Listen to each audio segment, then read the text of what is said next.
PHPU-Pres/17/2019 dengan agenda mendengar keterangan saksi dan ahli dari termohon. Sebelumnya dipersilakan kepada pemohon untuk memperkenalkan siapa yang hadir pada sidang siang hari ini. Silakan. Selamat pagi. Assalamualaikum warahmatullahi wabarakatuh. Terima kasih yang mulia. Izinkan kami memperkenalkan kuasa hukum. Saya sendiri TM Lutfi Yazid. Kemudian di sebelah kanan saya Iwan Satriawan.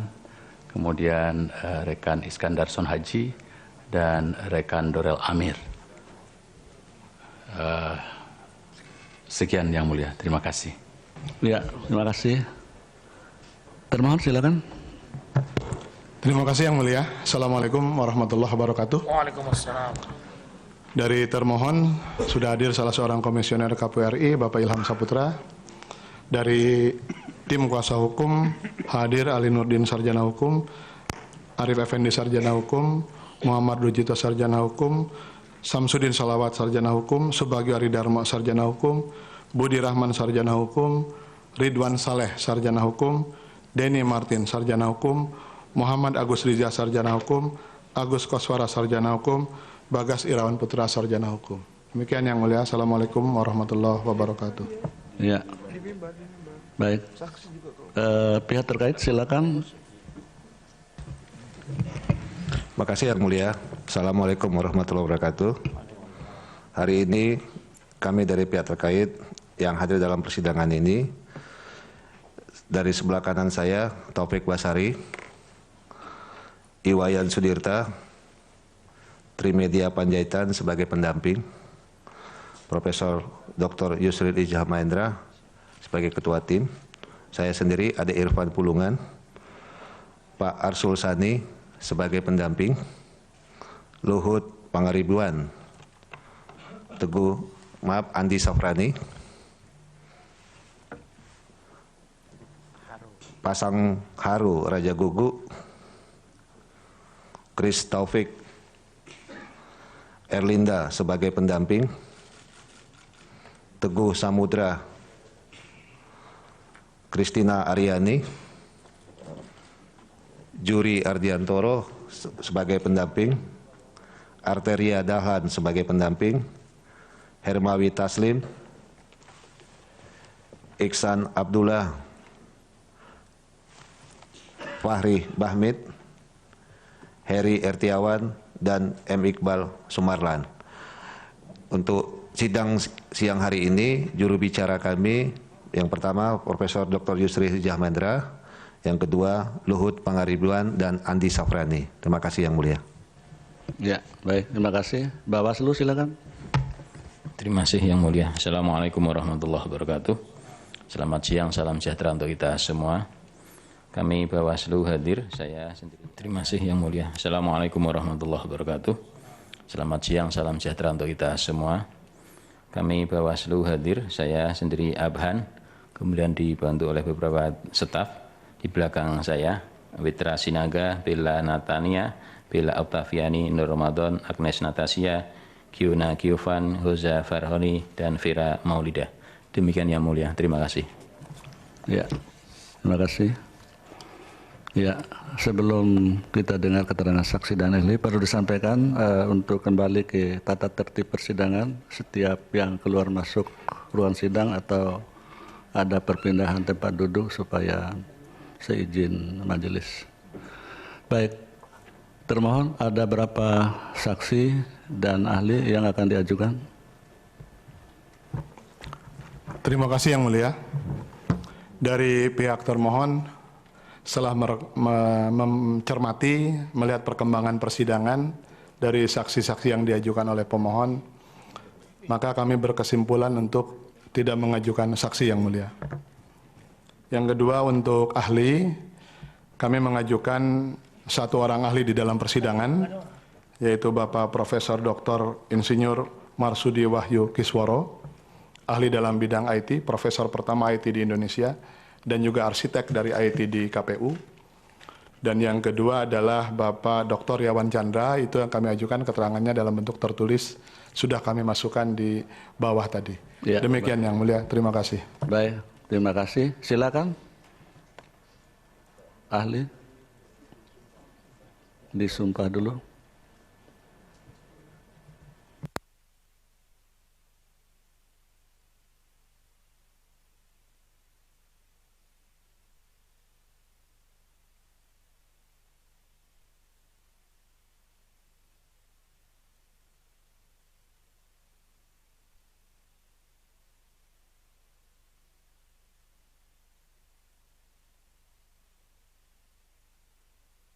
Ya, silakan Prof.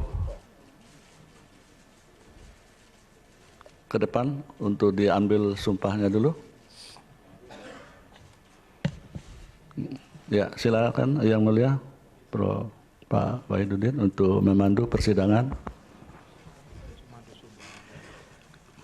Kepada ahli termohon Profesor Dr. Insinyur Marsudi Wahyu Kisworo, IPU, untuk mengikuti lapas yang saya tuntunkan.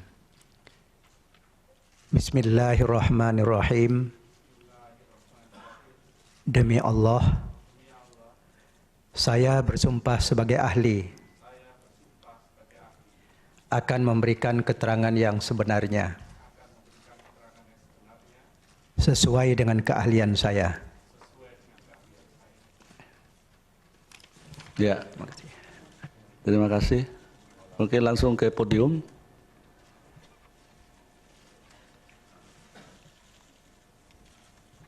Silakan Yang Mulia Pak Wahidudin. Silakan ke ahli untuk menyampaikan keterangannya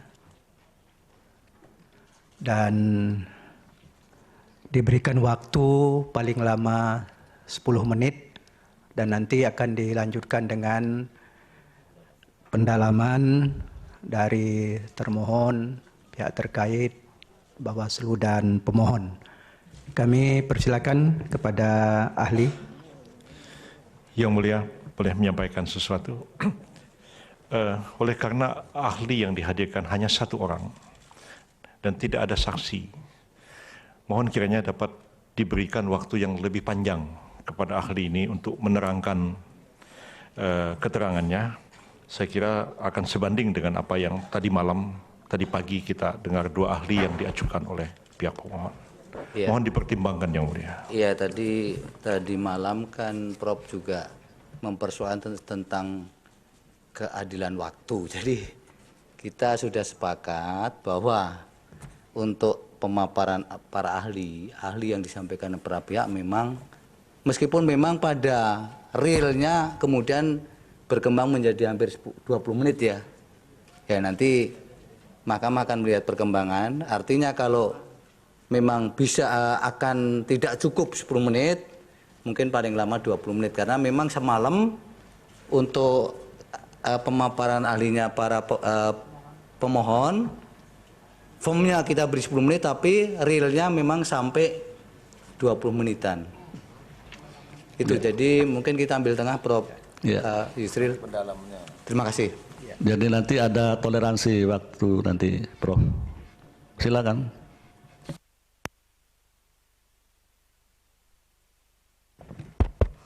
Bismillahirrahmanirrahim. Yang mulia para hakim konstitusi dan para hadirin sekalian, Assalamualaikum warahmatullahi wabarakatuh. Semoga kesejahteraan dilimpahkan pada kita semua hari ini. Izinkanlah pada kesempatan ini saya menyampaikan sesuai dengan kepakaran saya yang saya ketahui tentang situng yang beberapa hari ini dipermasalahkan. Pertama-tama ingin saya sampaikan bahwa Situng itu adalah hanya salah satu dari 19 aplikasi yang ada di dalam portfolio aplikasi sistem informasi pemilu yang dirancang arsitekturnya pada tahun 2003. Pada waktu dirancang dulu dan sama dengan keadaan sekarang, undang-undang menyatakan bahwa yang sah adalah perhitungan suara berjenjang secara manual yang dilakukan mulai dari tingkat TPS sampai tingkat KPU pusat. Karena itu pada waktu dirancang, situng memang tidak dirancang untuk sistem penghitungan suara, tetapi situng dirancang untuk sarana transparansi kepada masyarakat, sehingga masyarakat bisa melakukan fungsi kontrol terhadap proses-proses penghitungan suara yang dilakukan secara berjenjang. Situng ini memiliki sebuah urgensi. Kenapa? Karena keterbukaan akses informasi ini sangat diperlukan agar kontribusi atau partisipasi dari masyarakat sipil ikut mengawal kebenaran dan kejujuran dalam sistem penghitungan suara. Situng sendiri sebetulnya ada dua komponen yang mungkin sering dipermasalahkan. Situng sebetulnya bukan situng, itu adalah web atau situs dari situng yang ada di pemilu2019.kpu.go.id. Situng sesungguhnya itu ada di dalam KPU yang hanya bisa diakses dari dalam KPU dan merupakan sistem intranet di dalam KPU. Ini waktu dirancang dulu seperti itu. Nah, sebagian dari informasi dari yang ada di situng yang ada di dalam ini kemudian divirtualisasikan, kalau istilah IT-nya itu divirtualisasikan, seolah dibuat cerminannya yang berupa website situng yang kita lihat itu. Tapi dua ini memiliki karakteristik yang berbeda. Situng yang sesungguhnya hanya bisa akses dari dalam KPU dan diperlengkapi dengan berbagai macam pengamanan, termasuk lokasi-lokasi kalau terjadi bencana misalnya. Kalau tidak salah waktu itu dirancang ada di 3 lokasi, 1 lokasi di KPU, 2 lokasi yang tidak boleh diketahui oleh siapapun karena merupakan cadangan kalau terjadi suatu bencana atau musibah. Nah, yang sekarang sering dipermasalahkan adalah yang tampil. Yang tampil itu adalah situs atau website dari situng yang merupakan bukan situngnya sendiri tetapi cermin atau image dari situng yang sesungguhnya. Nah, ini adalah gambaran kalau kita ingin melihat sepintas sistem apa saja yang di dalam KPU, mudah-mudahan nanti masih sama. Waktu dirancang dulu ada 19 aplikasi di sini. Kita lihat di sana ada garis hitam yang membatasi kotak yang berwarna keabu-abu. Itu adalah garis batas pengamanan, di mana masyarakat tidak bisa masuk ke dalam. Jadi masyarakat yang bisa diakses adalah bagian yang di sebelah atas dari garis hitam itu, yang kotak-kotak yang berwarna putih itu. Salah satunya adalah website situng. Nah, karena itu pada setiap kali pemilu, itu situng selalu menampilkan disclaimer. Ada yang sekarang ini pada kasus situs atau website situng yang ada sekarang, itu ada 5 disclaimer-nya. Yang pertama adalah menyatakan bahwa data entry yang ditayangkan pada menu hitung suara yang ada di dalam situs tersebut adalah data yang apa adanya, dimasukkan apa adanya dari formulir C1. Apa implikasinya? Kalau di C1 ada kesalahan, sebagai contoh misalnya nanti akan saya tunjukkan, kesalahan dalam menjumlah total suara, kalau dari form C1-nya sudah salah, maka di situng juga akan salah. Kenapa? Karena para operator situng itu seperti halnya para operator data entry dimanapun juga, mereka itu biasanya kalau di perusahaan di perbankan yang banyak saya tahu misalnya, disumpah untuk memasukkan apa yang ada di kertas. Mereka tidak boleh merekayasa atau kreatif, biarpun yang tahu yang angka di kertas itu salah, tapi operator data entry hanya boleh memasukkan apa adanya. Kemudian yang kedua adalah apabila terjadi, ini disclaimer yang kedua, terjadi perbedaan atau kesalahan pada formulir C1, dikoreksinya tidak di situng, tapi dikoreksinya pada proses penghitungan suara berjenjang.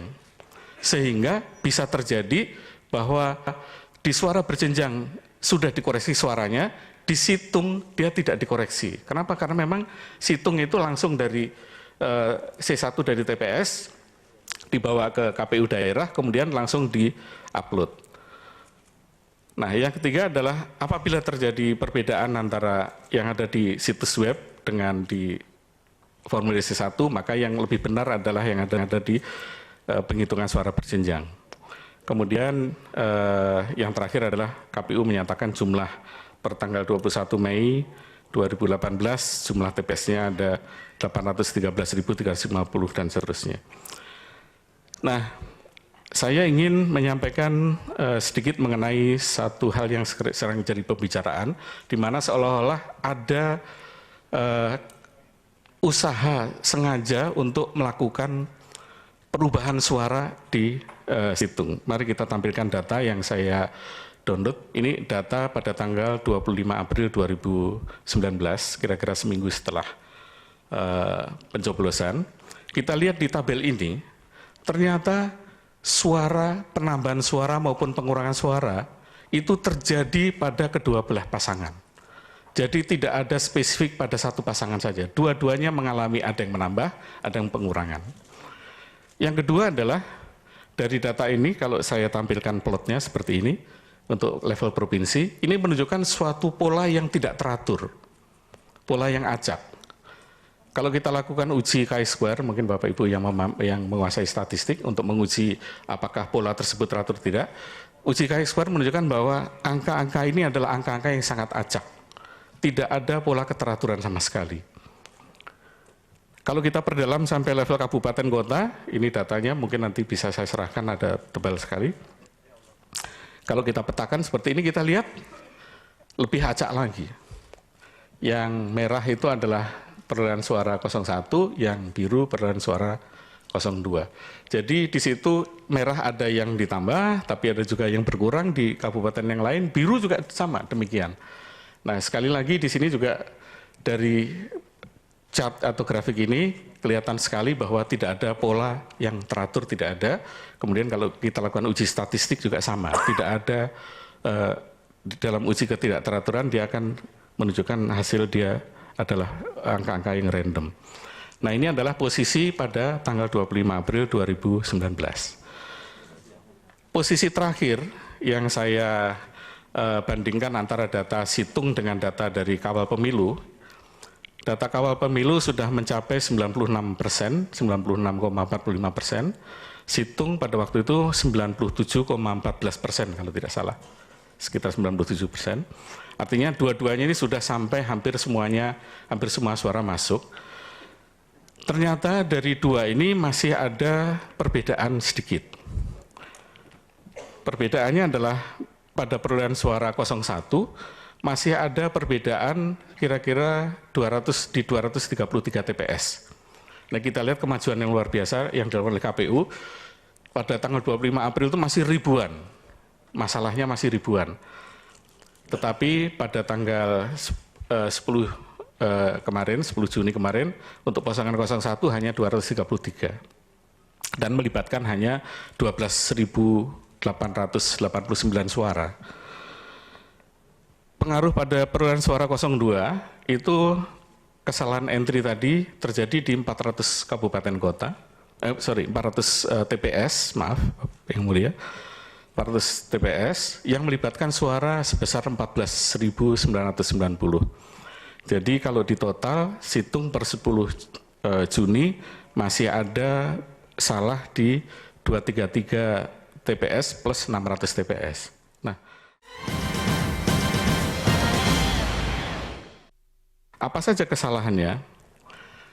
Ada 3 jenis kesalahan yang saya periksa satu persatu. Yang pertama adalah ada angkanya tapi tidak ada citranya. Jadi hasil pemindaian dari C1-nya tidak ada, tapi angka entry-nya ada.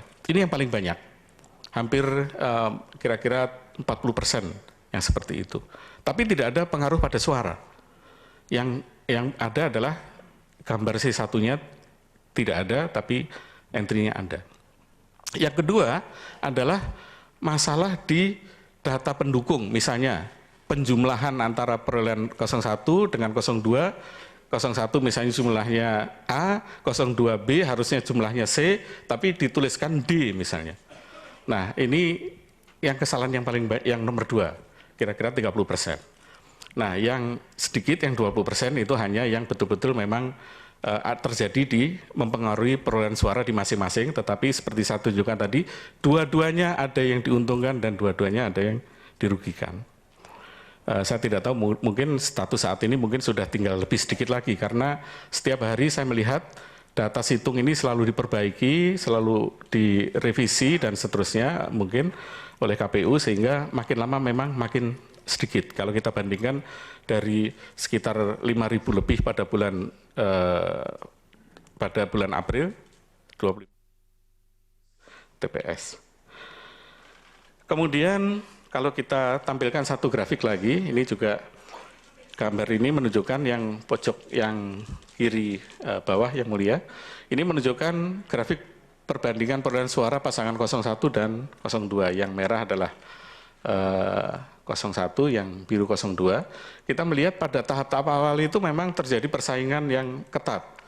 Mereka bahkan pada hari ketiga atau dan kelima itu kalau tidak salah pasangan 02 itu lebih unggul. Tetapi data yang masuk baru 0,00 sekian persen.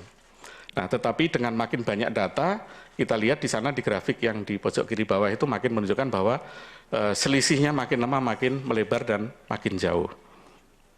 Jadi saya juga punya rekaman hari per hari dari website situng yang ada yang bisa kita akses.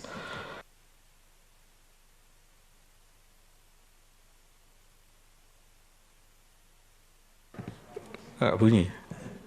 Tugas untuk mic-nya ya. Sudah. Ini adalah peta sebaran suara yang ada di situng yang saya bandingkan dengan kawal pemilu. Ya, tidak beda jauh. Jadi bahkan kalau kita lihat perbedaan suaranya, kalau di kawal pemilu dengan status 96,49% dan KPU yang 97,11%, angka akhirnya hampir mirip dengan hasil akhir yang diumumkan oleh KPU kemarin. Demikian saya kira Yang Mulia keterangan dari saya, dan selanjutnya saya kembalikan kepada Yang Mulia untuk berdiskusi. Terima kasih. Assalamualaikum warahmatullahi wabarakatuh. Terima kasih ahli sudah memanfaatkan waktu persis 12 menit dan tetap di podium, nanti akan didalami oleh pertama dari termohon ya, 3 juru bicaranya diberikan kesempatan. Kami persilakan Pak Ali Nurdin. Terima kasih Yang Mulia. Dari kami tidak banyak karena apa yang disampaikan ahli tadi sudah jelas. Kami ingin menanyakan ke ahli terkait dengan data dari kawal pemilu.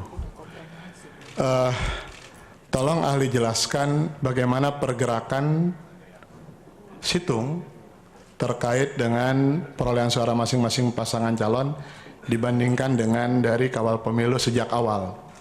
Sejauh mana perbedaannya dan apakah dari tampilan ini terdapat memang arah yang untuk menggerus paslon tertentu, kemudian menyumbang paslon yang lain. Apakah dari data ini, karena ini kan tidak hanya situng, ini kan ditampilkan juga dengan dari data kawal pemilu, yang selama ini merupakan bagian dari partisipasi publik yang sangat dipercaya oleh masyarakat. Bisa ahli jelaskan? Silakan. Baik.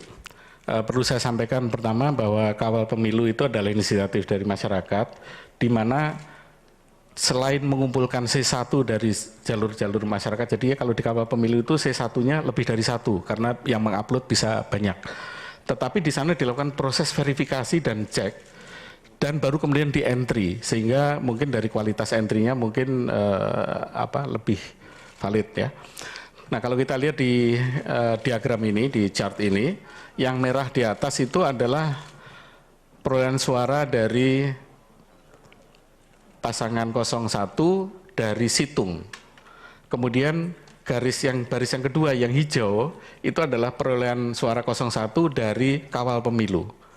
Kemudian yang baris ketiga adalah yang biru, itu adalah perolehan suara dari pasangan 02 dari kawal pemilu, dan yang paling bawah yang berwarna ungu itu adalah perolehan 02 berdasarkan situng. Kita lihat memang di awal itu karena kawal pemilu ini adalah partisipasi dari publik, maka jumlah data yang masuk tidak secepat dari situng. Tetapi pada waktu kira-kira menjelang 2/3 terakhir di sana, kita melihat bahwa kecepatan memasukkan data dari kawal pemilu mulai menyamai situng, dan hasilnya mulai juga mirip atau mendekati antara dua-duanya itu. Jadi kalau kita lihat di sana di kawal pemilu itu di awal-awal terjadi data yang berbeda dengan situng karena memang jumlah data yang di entry itu tidak, karena memang ini inisiatif masyarakat sipil yang atas inisiatif sendiri mungkin tidak secepat dari yang ada di situng yang dilakukan oleh para petugas dari KPU. Berarti dari tampilan data ini tidak benar ya? Situng menampilkan data yang menguntungkan salah satu paslon tertentu. Saya boleh beropini atau tidak? Boleh karena ahli, silakan. Boleh ya. Ya kalau melihat data ini tidak ada. Kenapa? Tidak karena ada, ya? Polanya acak. Kecuali kalau polanya tetap di satu tempat atau di satu provinsi atau satu kota, itu mungkin kita boleh menduga ada upaya-upaya seperti itu. Tetapi ini karena terjadi secara acak, bahkan kalau kita tampilkan per TPS itu jauh lebih acak lagi. Jauh lebih acak. Jauh lebih acak lagi. Di mana pasangan misalnya, di mana pasangan 01 menang, itu di sana juga banyak juga suaranya yang berkurang menurut C1 yang diupload. Jadi sangat acak. Sangat acak ya. Sehingga tidak, menurut, kalau saya boleh beropini, jadi tidak ada, saya tidak bisa menduga adanya kesengajaan di situ. Karena semuanya proses, mungkin hanya kesalahan manusiawi, kesalahan manusiawi biasa saja. Baik. Apakah ahli melihat untuk pasangan calon, untuk data yang ada ini dari situng itu, apakah benar ada pengurangan untuk 02, seluruhnya pengurangan begitu? Tidak, jadi dua-duanya ada yang ditambah dan dua-duanya ada yang dikurangi. Jadi seperti kita lihat pada ini per provinsi saja, kita lihat yang merah itu adalah suara pasangan 01, yang biru 02. Di Aceh misalnya itu terjadi justru lonjakan di pasangan 02, salah entry-nya. Malah lebih banyak di Aceh malah kan? Banyak misalnya lebih di Aceh. Banyak 02 ya? Ya, tapi setelah kita lihat beberapa contoh C1-nya, memang C1-nya memang banyak yang tidak diisi. Saya tidak tahu tadi coba sebentar saya cari, tadi dimasukkan ke sini nggak ya filenya. Saya upload beberapa C1 dari, ini Aceh ya. Aceh ini misalnya, kita lihat citra dari C1-nya. Ini paling update, ini teman-teman KPU baru saya akses tadi pagi, saya download tadi pagi, jadi masih kondisi C1-nya belum berubah. Ini kalau kita lihat bahwa ini belum muncul ahli di layar, tunggu supaya bisa dilihat semua. Saya nggak tahu. Tolong IT-nya. Atau nggak apa-apa ahli ke gambar yang awal aja ahli. Iya, jadi supaya tidak mudah itu.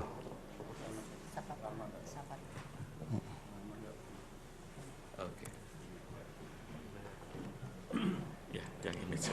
Nah kita lihat di sini contohnya. Pada formulir C1 yang dari Aceh ini kita lihat di situ jumlah pengguna hak pilihnya hanya 13. Kan tidak mungkin ini ya. Tapi ini terjadi karena memang form C1-nya seperti itu. Sementara jumlah pemilihnya ada 295, jumlah pengguna hak pilihnya 13, kemudian jumlah surat suara yang terpakai 244. Jadi ini bukan kesalahan entry dari petugas, tapi memang data dari C1-nya seperti ini. Dan inilah yang kemudian menurut saya akan dikoreksi pada waktu penghitungan suara berjenjang. Tetapi form C1 yang ada di situng ya tetap seperti ini, tidak berubah. Karena C1 yang diupload itu adalah C1 yang awal betul-betul dari TPS pada waktu selesai pemungutan suara. Baik. Terhadap kesalahan entry yang ada di situng. Tadi ahli sampaikan bahwa itu akan dikoreksi pada tingkat rekapitulasi berjenjang. Apakah bisa kita menyimpulkan bahwa kalau ada kesalahan situng, itu merupakan rekayasa untuk penetapan pada rekapitulasi berjenjang? Sehingga situng itu dijadikan rujukan agar rekapitulasi berjenjang direkayasa mengikuti situng. Apakah memungkinkan itu ahli? Sangat sulit. Kenapa? Karena pada situng ini kan langsung inputnya dari C1 dari masing-masing TPS. Sementara suara berjenjang itu selain dilakukan secara terbuka, itu melalui jenjang, mulai dari DA, DB, dan seterusnya ya. Sehingga kalau mau merekayasa menurut saya sebagai pakar IT, Kalau saya mau merekayasa bukan dari situng, yang saya rekayasa adalah perhitungan suara berjenjangnya itu. Itu pun kalau bisa gitu ya, tapi saya kira akan sangat sulit. Karena situng nggak ada gunanya, mau direkayasa nggak ada gunanya juga. Percuma saja. Satu lagi.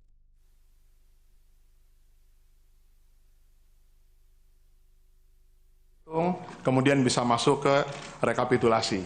Bagaimana tanggapan ahli terkait DPT dengan situng? DPT itu ditangani oleh sistem yang berbeda, jadi saya tidak melakukan kajian atau apapun terhadap sistem yang mengurusi DPT. Jadi saya kebetulan karena yang ramai kemarin situng, jadi ya saya hanya melihat situng. Jadi mohon maaf saya tidak bisa menjawab soal itu. Baik, dari kami cukup Yang Mulia.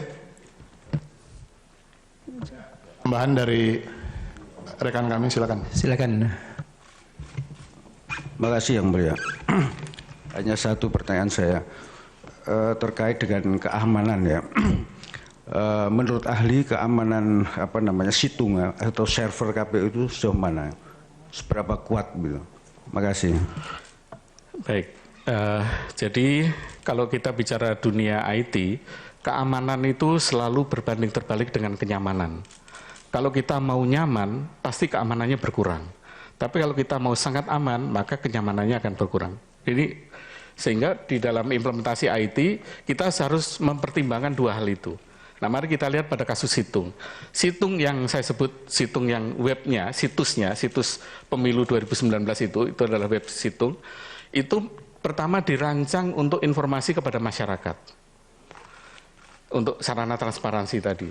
Dan dia merupakan virtualisasi dari situng yang sesungguhnya yang ada di dalam. Nah, karena itu yang perlu sangat diamankan adalah situng yang ada di dalam ini. Situng yang ada di dalam ini yang harus diberikan pengamanan yang sangat kuat. Nah, pengamanannya yang dilakukan pertama apa? Yang pertama dulu pada waktu dirancang, waktu kami dengan teman-teman merancang itu, pertama situng yang ada di dalam ini hanya bisa diakses dari dalam KPU. Tidak bisa diakses dari luar. Yang bisa diakses dari luar adalah webnya itu. Yang kedua adalah dirancang adanya 3 disaster recovery center gitu ya, semacam tempat cadangan, yang satu di KPU dan 2 di tempat lain. Sehingga kalau terjadi sesuatu, misalnya katakanlah KPU kejatuhan pesawat terbang begitu ya, masih ada 2 situs yang lain yang ada 2 server yang lain akan berjalan. Dan di salah satu, jadi Grand Design itu ada 6 buku, di buku ke-6 itu kita nyatakan bahwa lokasi dari 2 tempat ini tidak boleh diinformasikan pada publik untuk keamanan, sehingga publik mungkin hanya melihat ada di KPU saja. Ini yang pertama. Nah, yang kedua adalah situsnya situng, websitenya situng. Ini karena untuk transparansi, maka dibuat supaya orang mudah mengakses. Saya dengan mudah mengakses dengan menggunakan Excel saja saya bisa. Jadi kalau ada adik saya kemarin cerita bikin robot, nggak perlu robot, itu mahasiswa semester 1 pakai Excel bisa download datanya situng itu. Mudah sekali. Termasuk ini form C1 ini dengan mudah kita bisa download. Karena memang dirancang agar masyarakat bisa dengan mudah memanfaatkan data tersebut untuk sarana, untuk ikut mengawal kalau terjadi manipulasi. Nah, sehingga memang sih harus aman website ini, tetapi tidak perlu pengamanannya berlebihan. Dari penilaian saya, cukup-cukup saja, nggak masalah. Kenapa? Karena kalau situs web ini kan merupakan virtualisasi dari data situng yang sesungguhnya. Kalau situs web ini diretas atau dirusak, kemarin karena katanya ada hacker Rusia, hacker mana, ada anak SMP yang rusak, silahkan aja. Nanti 15 menit lagi di recover juga balik lagi seperti semula. Jadi nggak ada gunanya kita meretas situng yang ada di website itu. Jadi keamanannya menurut saya memadai, cukup lah. Tidak sophisticated, tetapi untuk keperluan itu saya kira untuk balancing antara kenyamanan, balancing antara biaya. Karena kalau kita membuat pengamanan harus sangat-sangat mahal pengamanannya. Jadi cukup pengamanannya menurut saya. Dari belakang Yang Mulia. Masih ada satu lagi. Cukup Yang Mulia. Ya. Selanjutnya kita berikan kepada pemohon. Terima Silakan, kasih Pak Lutfi Yazid. Ya, terima kasih Yang Mulia. Nanti kami akan mengajukan pertanyaan dan setelah saya mungkin kawan-kawan kami yang lainnya, kuasa hukum yang lainnya akan memperdalam Ya, baik, 3 yang mulia, 3 orang. Yang pertama, mohon terima kasih saudara ahli. Mohon dijelaskan kepada kita mengenai ekspertis dari saudara ahli dan juga latar belakang pendidikannya. Terima kasih. Terima kasih. Dari saudara ahli dan juga latar belakang pendidikannya. Terima kasih. Terima kasih. Baik, yang mulia dan Bapak Ibu sekalian, saya menamatkan S1 saya dari Departemen Teknik Elektro ITB. Pada waktu itu, Teknik Elektro itu ada 4 jurusan, arus kuat, telekomunikasi, elektronika, dan yang keempat adalah jurusan pengaturan dan komputer. Saya mengambil jurusan pengaturan dan komputer yang kemudian sekarang terpisah menjadi program studi informatika itu. Kemudian saya melanjutkan S2 saya di Australia sebagai dalam bidang ilmu komputer juga. Tahun 89, saya selesai tahun 90. Tahun 90 saya lanjut sampai S3 di bidang ilmu komputer dari Curtin University dari Western Australia, dari Perth. Kemudian karena saya mengajar, maka banyak meneliti dan sebagainya, maka pada tahun 2002 dikasih gelar guru besar, tapi nggak pakai kepala ya, kalau besar kepala nanti beda. Jadi menjadi guru besar pada tahun 2002 di bidang ilmu komputer juga. Nah, di samping saya sebagai akademisi, saya juga banyak berpraktek. Saya banyak membangun sistem-sistem informasi yang besar di Indonesia. Salah satunya adalah saya sebagai arsitek dari sistem informasi pemilu yang pada waktu ditugaskan pada kami, ada beberapa teman-teman, ada dari UI, dari ITB, dari ITS, dari UGM, dan saya sendiri waktu itu saya ada di Paramadina, merancang sistem informasi pemilu yang ada di bukunya namanya Grand Design Sistem Informasi, karena itu saya sangat menguasai mengenai isinya sistem IT pemilu ini. Nah, karena itulah, karena saya juga di samping saya akademisi, saya juga berpraktek, maka di belakang ada tambahan gelar IPU. IPU itu adalah Insinyur Profesional Utama. Di PII itu membuat derajat para insinyur praktek, ada yang paling bawah itu namanya Pratama, Madya, nah saya Utama, berarti kelihatan sudah banyak pengalaman, makanya rambutnya sudah putih Pak, sudah banyak pengalaman. Ya, sebentar. Kuasa pemohon apa sudah menerima CV dari ahli? Belum menerima, oleh karena itu kami juga ingin menanyakan tadi barangkali kan sesuai dengan keahlian saudara ahli, ya barangkali ada publikasi yang terkait dengan yang saudara jelaskan, misalnya buku atau menulis di international journals atau di Google Scholars, atau saudara sebagai patent holder dari, mohon barangkali bisa dijelaskan kepada kami. Terima kasih. Baik. Jadi kalau yang spesifik tentang pemilu dan situng pasti tidak ada. Tapi sebagai arsitek dari sistem informasi, yang arsitek itu adalah ibaratnya kalau rumah itu yang merancang sebelum nanti dibangun menjadi ini. Banyak sekali publikasi saya bisa dicek di Google Scholar. Di Scopus juga H-index saya cukup lumayan lah ya. Dan sebagai guru besar saya setiap tahun saya harus membuat publikasi dan membimbing banyak mahasiswa. Saya sudah meluluskan ada kira-kira 22 doktor, dan murid saya yang jadi profesor sudah 4, jadi memang sudah tua saya ya, yang sudah profesor sudah 4, tetapi tidak spesifik mengenai pemilu dan situng, tetapi secara general mengenai bagaimana membangun arsitektur sistem informasi besar, bagaimana pengamanannya. Nah, karena itu saya juga banyak membantu pemerintah dari sisi pengamanan atau security dan sebagainya. Kemudian pertanyaan selanjutnya, apakah mungkin saudara ahli ada kesalahan entry atau kesalahan dalam situng ini? Kesalahan entry bisa terjadi, Pak. Jadi tadi saya sudah tampilkan bahwa kesalahan entry itu ada, dan itu tidak hanya terjadi di satu tempat dan tidak hanya terjadi pada satu pasangan.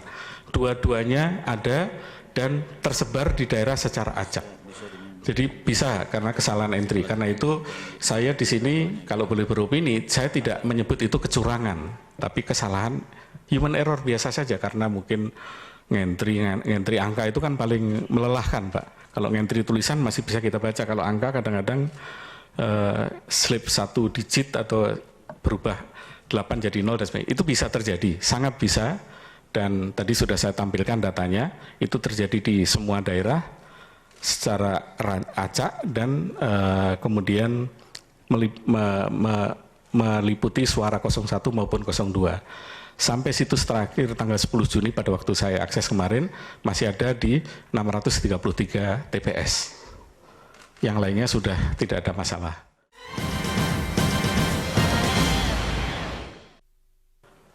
Jadi sangat mungkin terjadinya kesalahan entry. Barangkali bisa dicontohkan kepada kami atau ditayangkan kalau ada infografisnya. Yang mulia, untuk mempersingkat persidangan hal-hal yang sudah ditanyakan atau sudah dibahas tidak perlu diulangi karena tadi sudah dijelaskan. Kami masih bagian kami yang mulia untuk bertanya. Ya, berikan kesempatan kepada pemohon.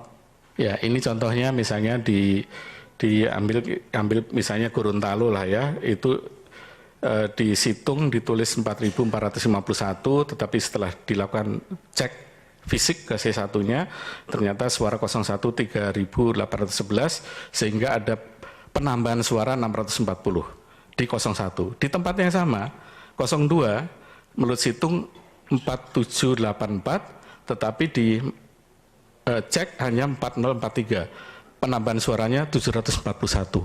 Jadi artinya di sini pasangan 02 penambahannya lebih banyak dibandingkan 01. Tapi di tempat lain 01 lebih banyak dari 02. Di tempat lain lagi suara mereka dikurangi. Jadi itu yang terjadi seperti itu Pak. Jadi ada dan itu sampai status kalau saya lihat status terakhir per 10 Juni itu masih ada di 633 TPS. Terima kasih. Kemudian mekanisme atau langkah-langkah apabila yang terjadi kesalahan, entry dan lain-lain seperti apa? Seperti saya sampaikan pada waktu awal di disclaimer itu, kalau terjadi salah entry karena formulirnya yang salah, karena C1-nya yang salah seperti contoh tadi, salah menjumlah, maka yang dilakukan mestinya oleh KPU adalah mengkoreksi itu pada waktu perhitungan suara berjenjang. Nah, kalau C1-nya sudah dikoreksi, baru bisa di KPU dikoreksi lagi.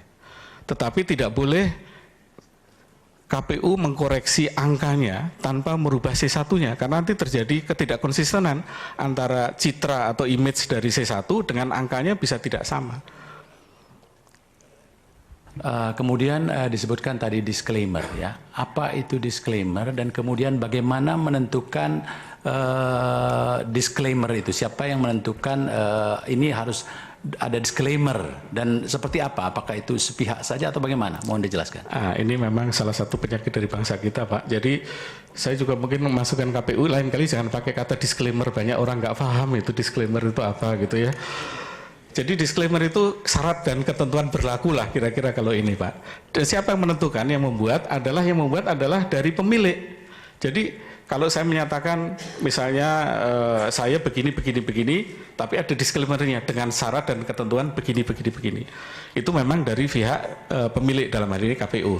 Tetapi mungkin kalau saya boleh kritik, lain kali jangan pakai kata disclaimer, lain kali pakai kata syarat dan ketentuan berlaku dan sebagainya sehingga bahasa Indonesia lah supaya lebih bisa difahami oleh semuanya gitu. Istri saya aja nggak tahu itu disclaimer itu apa sih gitu. Padahal istrinya profesor ya.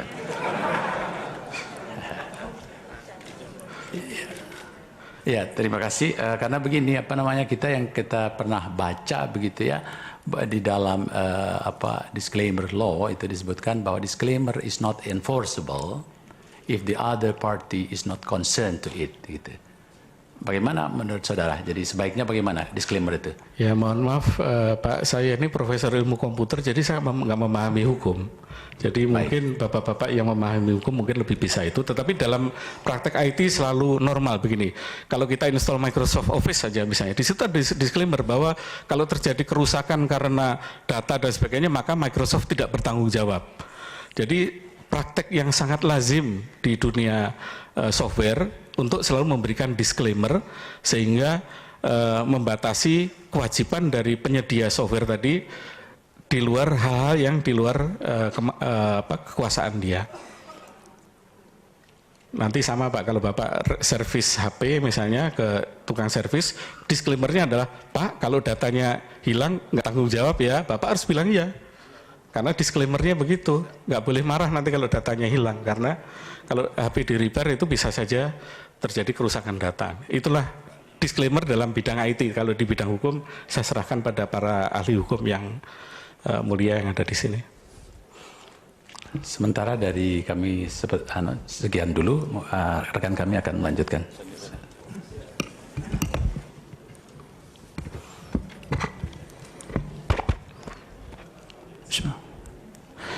Terima kasih yang mulia.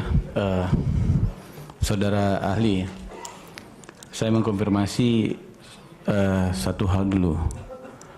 Apakah situng itu adalah bagian dari sistem informasi elektroniknya KPU?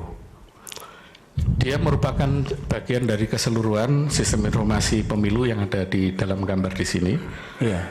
Betul, dia merupakan salah satu dari 19 portfolio aplikasi yang ada di dalam sistem pemilu kita. Oke. Tadi saudara ahli mengatakan bahwa mungkin saya salah mempersepsi, tolong dikonfirmasi. Saudara mengatakan bahwa situng itu tidak terlalu penting. Yang penting itu adalah penghitungan berjenjang. Apakah betul saudara mengatakan seperti itu? Dalam konteks hasil, ya. Tapi kalau dalam konteks transparansi atau keterbukaan, situng penting. Agar masyarakat bisa melihat. Ya. Tadi saya katakan dalam konteks penghitungan hasil suara, bahwa seperti ada di dalam disclaimer tadi, dikatakan bahwa yang diakui sebagai hasil yang sah adalah hasil suara perhitungan suara manual berjenjang yang dilakukan. Iya. Tidak. Tapi saudara ahli setuju ya bahwa situng itu adalah bagian dari mekanisme kontrol bagaimana sebuah proses penghitungan suara itu bisa diikuti oleh masyarakat, dan itu adalah the right of the people to access the information. Bukan untuk mereka mengetahui proses perhitungan suara, tetapi untuk melihat data C1. Karena itu, tadi saya ada lupa. Saya ingin menceritakan sejarah dulu bagaimana evolusi situng. Situng pertama kali 2004, itu waktu dibuat itu hanya menampilkan C1 saja, tidak ada angkanya. Memang sebetulnya harusnya hanya seperti itu. Nah, tetapi kemudian 2009, KPU 2009 mungkin melihat banyaknya keinginan masyarakat, masa ya cuma disuruh ditampilkan gambar tadi kan susah difahami, maka dibuatlah angkanya, waktu itu hanya totalnya saja. Nah, pada pemilu 2019 ini, KPU yang sekarang mungkin melihat, kalau dulu hanya totalnya kan juga masih menyulitkan masyarakat, tetapi akhirnya kemudian dibuatlah angka per TPS-nya juga ditampilkan. Jadi sebetulnya sarana transparansinya itu ada di citra atau scan dari C1-nya itu, bukan di angka-angkanya itu. Karena yang sah, yang ditandatangani adalah form C1-nya. Yang di entry itu tidak ada yang menandatangani dan bertanggung jawab, tidak ada. Oke. Apakah saudara ahli tahu bahwa menurut ketentuan hukum atau undang-undang ITE, setiap penyelenggara sistem informasi elektronik, siapapun dia termasuk dalam lembaga negara seperti KPU, itu berkewajiban untuk menyediakan sistem informasi yang handal, aman, dan bertanggung jawab. Karena itu adalah pertanggungjawaban kepada publik. Karena kalau tidak, berarti dia menyesatkan publik. Bagaimana menurut saudara ahli? Sekali lagi saya bukan ahli hukum, jadi mungkin opini saya bisa salah ya Pak ya. Tapi saya sampaikan tadi, situng dengan web situng yang kita lihat itu web situng. Ya. Situngnya sendiri sudah memenuhi persyaratan-persyaratan itu. Ya, tadi kan sudah dikonfirmasi bahwa situng bagian dari sistem informasi kan sudah clear ya. Tapi website yang muncul itulah hanya publikasi saja. Hanya menyampaikan kepada masyarakat, ini loh hasil perolehan di masing-masing TPS dan seterusnya. Jadi dalam batasan itu saya kira sudah sangat memenuhi undang-undang ITE tersebut. Karena batasannya adalah sarana untuk menampilkan ini loh perolehan suara di TPS kita masing-masing seperti ini. Itu ada di form C1. Kecuali kalau form C1-nya itu dimanipulasi atau C1-nya diubah ketika dilihat jumlahnya salah, kemudian direkayasa supaya benar, itu malah justru tidak benar. Kenapa? Karena tadi saya ingatkan bahwa, saya sampaikan tadi bahwa kesalahan terbesar itu adalah karena dari sumber C1-nya sendiri sudah salah. Saya cuma memberikan informasi karena itu terkait. Jadi Bapak memang, saya apresiasi Bapak memang ekspertisnya di bidang IT, tapi sebagai orang hukum kita sedikit ngerti dengan tentang IT law. Jadi memang tidak bisa kita mengatakan bahwa sistem informasi situng itu tidak terlalu penting berjenjang. Keberatan yang mulia. Apa masalahnya? Penilaian Ini dari kan- pemohon bisa disampaikan. Saya akan lanjut ke pertanyaannya. Nanti saya kira. Iya, saya akan lanjut ke pertanyaannya. Menurut hukum, sistem informasi itu harus ada jaminan keamanannya, ya kan? Nah, saya ingin tanyakan kepada Bapak. Bapak sudah berapa lama bekerja di sebagai penanggung jawab IT KPU? Saya tidak bekerja di KPU dan tidak penanggung jawab KPU, Pak. Yang mengerjakan situng sekarang sistem informasi KPU Bapak? Bukan. Bukan. Yang mengerjakan sistemnya ini Bapak? Bukan. Bukan. Okay. Saya yang 2003 dulu merancang arsitekturnya tadi. Oh, Bapak. Jadi ibaratnya rumah itu sebelum dibangun kan harus ada arsitekturnya. Itu bukan saya saja, tapi ada teman-teman dari ITB, UI dan yang lain. Ada 10 orang. Apakah sistem yang sekarang digunakan oleh KPU itu masih yang Bapak buat atau sudah baru? Arsitekturnya masih sama, Masih sama, tetapi ya? komponennya berubah. Karena dulu teknologi zaman dulu masih pakai Pentium gitu ya, sekarang mungkin sudah nggak ada Pentium lagi kan. Hanya berubah. Saya mengamati setiap 5 tahun itu KPU 5 tahun selalu mengganti perangkat kerasnya. Tetapi secara arsitektural tidak beda, tidak berubah. Jadi kalau rumah ya arsitekturnya sama, tapi sekarang pintunya berubah lebih bagus, jendelanya ganti warna, hanya seperti itu saja. Baik, terima kasih. Saya lanjutkan. Bisakah diceritakan kepada kami, saudara ahli, bagaimana Bapak sebagai perancang sistem informasi IT KPU itu bisa memberikan jaminan kepada kami atau publik ini bahwa sistem itu aman, handal, menutup kemungkinan terjadinya kesalahan, karena efeknya sudah serius. Efeknya bisa pidana. Ya, menurut Undang-Undang ITE, silakan. Ya, baik.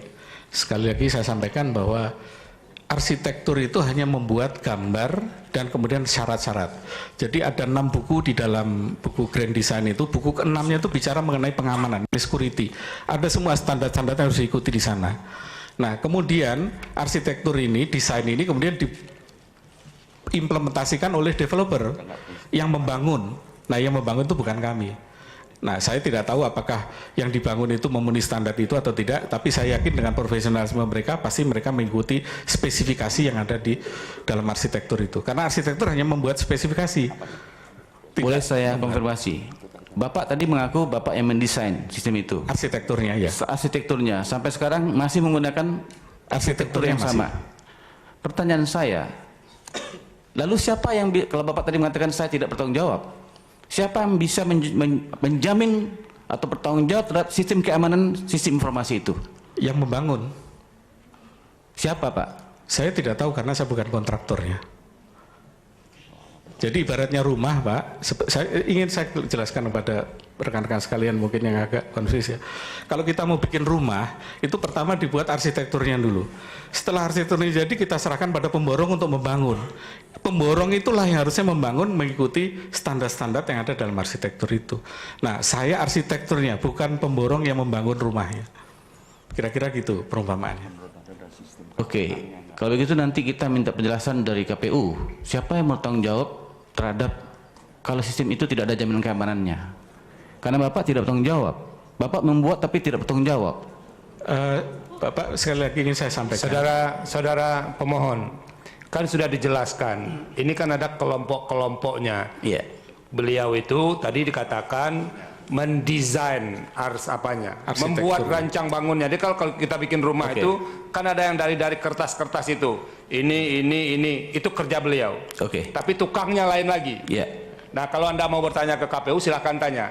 Beliau sudah menjelaskan, ahli sudah menjelaskan, saudara ahli sudah menjelaskan, tanggung jawabnya hanya sampai di membuat desain itu. Ya, sudah dijelaskan. Jadi jangan ditanya lagi yang tidak menjadi tanggung jawabnya.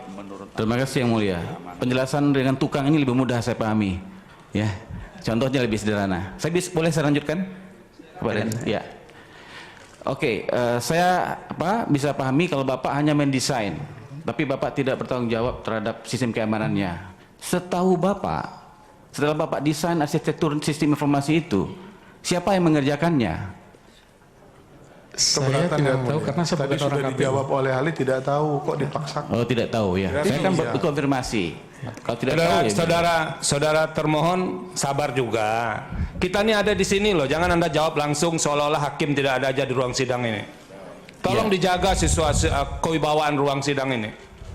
Baik Yang Mulia. Yang Mulia, yang ingin kami tegaskan di sini adalah ahli ini tidak bisa menjawab, ya, dan itu kita hargai bahwa ahli tidak bertanggung jawab tentang sistem keamanan, sistem informasi yang diamanatkan oleh Undang-Undang ITE, bahwa sistem itu harus handal, aman dan bertanggung jawab. Tentu nanti kami punya hak untuk bertanya kepada KPU siapa yang melanjutkan pekerjaan ahli ini untuk melakukan proses berikutnya yang bisa menjamin tentang sistem keamanan informasi KPU yang di dalamnya ada situng. Karena disitulah persoalannya, kenapa kita sedang bicara tentang the right of public to access information.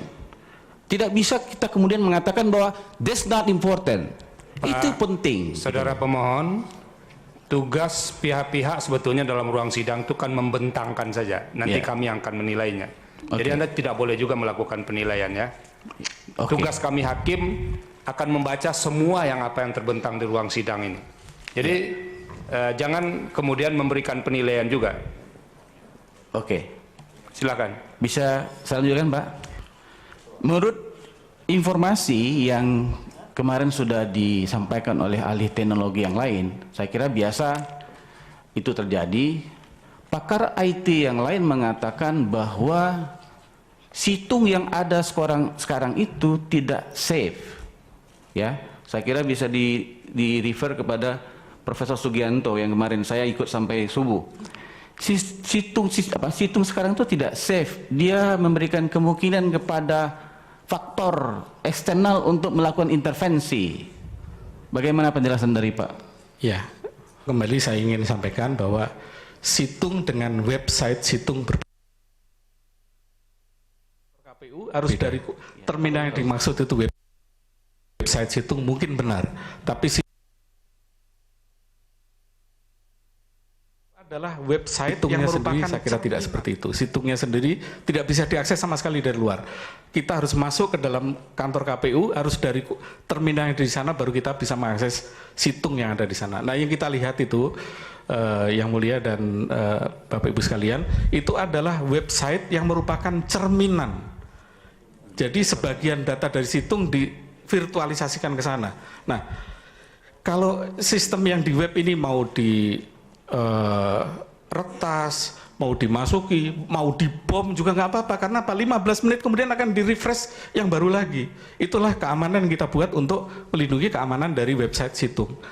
Kita bisa melakukan apa saja terhadap website situng, tetapi tidak akan berdampak lama. 15 menit kemudian akan di-refresh dengan data yang semula lagi.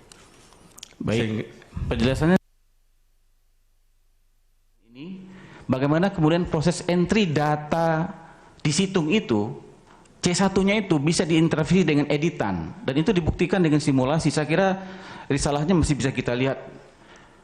Bapak setuju bahwa ya entry data di situng itu bisa diintervensi. Form C1 yang di-upload itu bisa adalah hasil form C1 yang hasil editan. Apakah sistem informasinya bisa mendetek bahwa ini formnya tidak benar, tidak valid, sehingga dia ditolak? Bagaimana menurut Bapak? Begini Pak ya, jadi form C1 ini ketika di-upload itu bukan hanya satu-satunya informasi atau sumber data. Ada saksi-saksi yang juga memegang itu, ada juga situs-situs seperti Negrid, dulu ada Jaga TPS, ada Kawal Pemilu, mereka juga mengupload sendiri. Nah, dari yang saya tampilkan di sini bahwa dengan membandingkan antara Kawal Pemilu dengan situng, sekarang baru tinggal masalah ada di 633 TPS. Artinya mungkin bisa saja ada yang melakukan perubahan-perubahan itu, tetapi sudah diganti dengan yang benarnya juga. Jadi kita tinggal lihat data hasilnya akhirnya saja, bahwa sekarang masalah hanya tinggal di 233 TPS yang berkaitan dengan 01 dan 400 TPS yang berkaitan di 02. Hanya itu saja per tanggal 10 kemarin.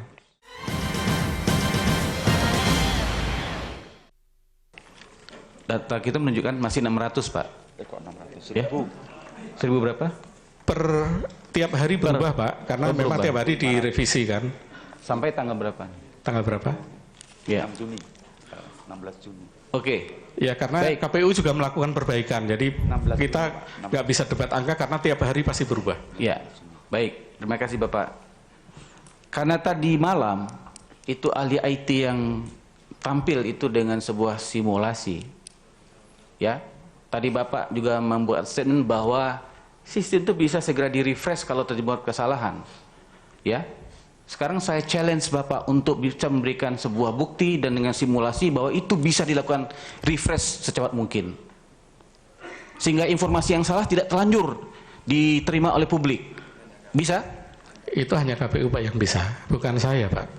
Saya kan bukan petugas KPU dan bukan pejabat KPU. Saya tidak bisa lakukan itu. Berarti Bapak meminta saya men-challenge KPU untuk memberikan itu? Yang saya sampaikan tadi adalah desainnya seperti itu.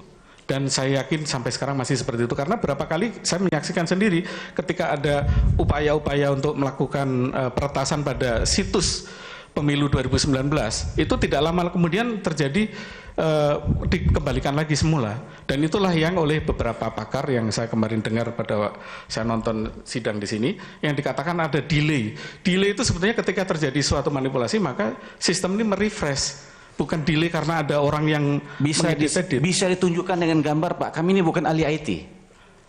Hakim kami bukan ahli IT. Bisa ditunjukkan dengan gambar bahwa itu delay yang Bapak maksud seperti apa?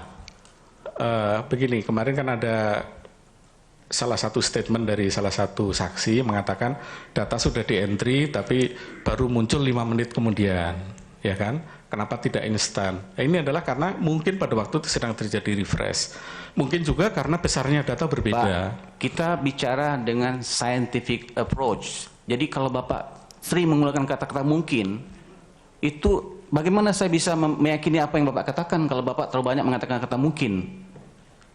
Tadi ini scientific technological approach, dia pasti jangan banyak menggunakan kata mungkin. Saudara Bapak, mohon maaf, saya ingin meluruskan apa yang supaya publik tidak ini juga ya, tidak bias dengan apa yang saudara tanyakan.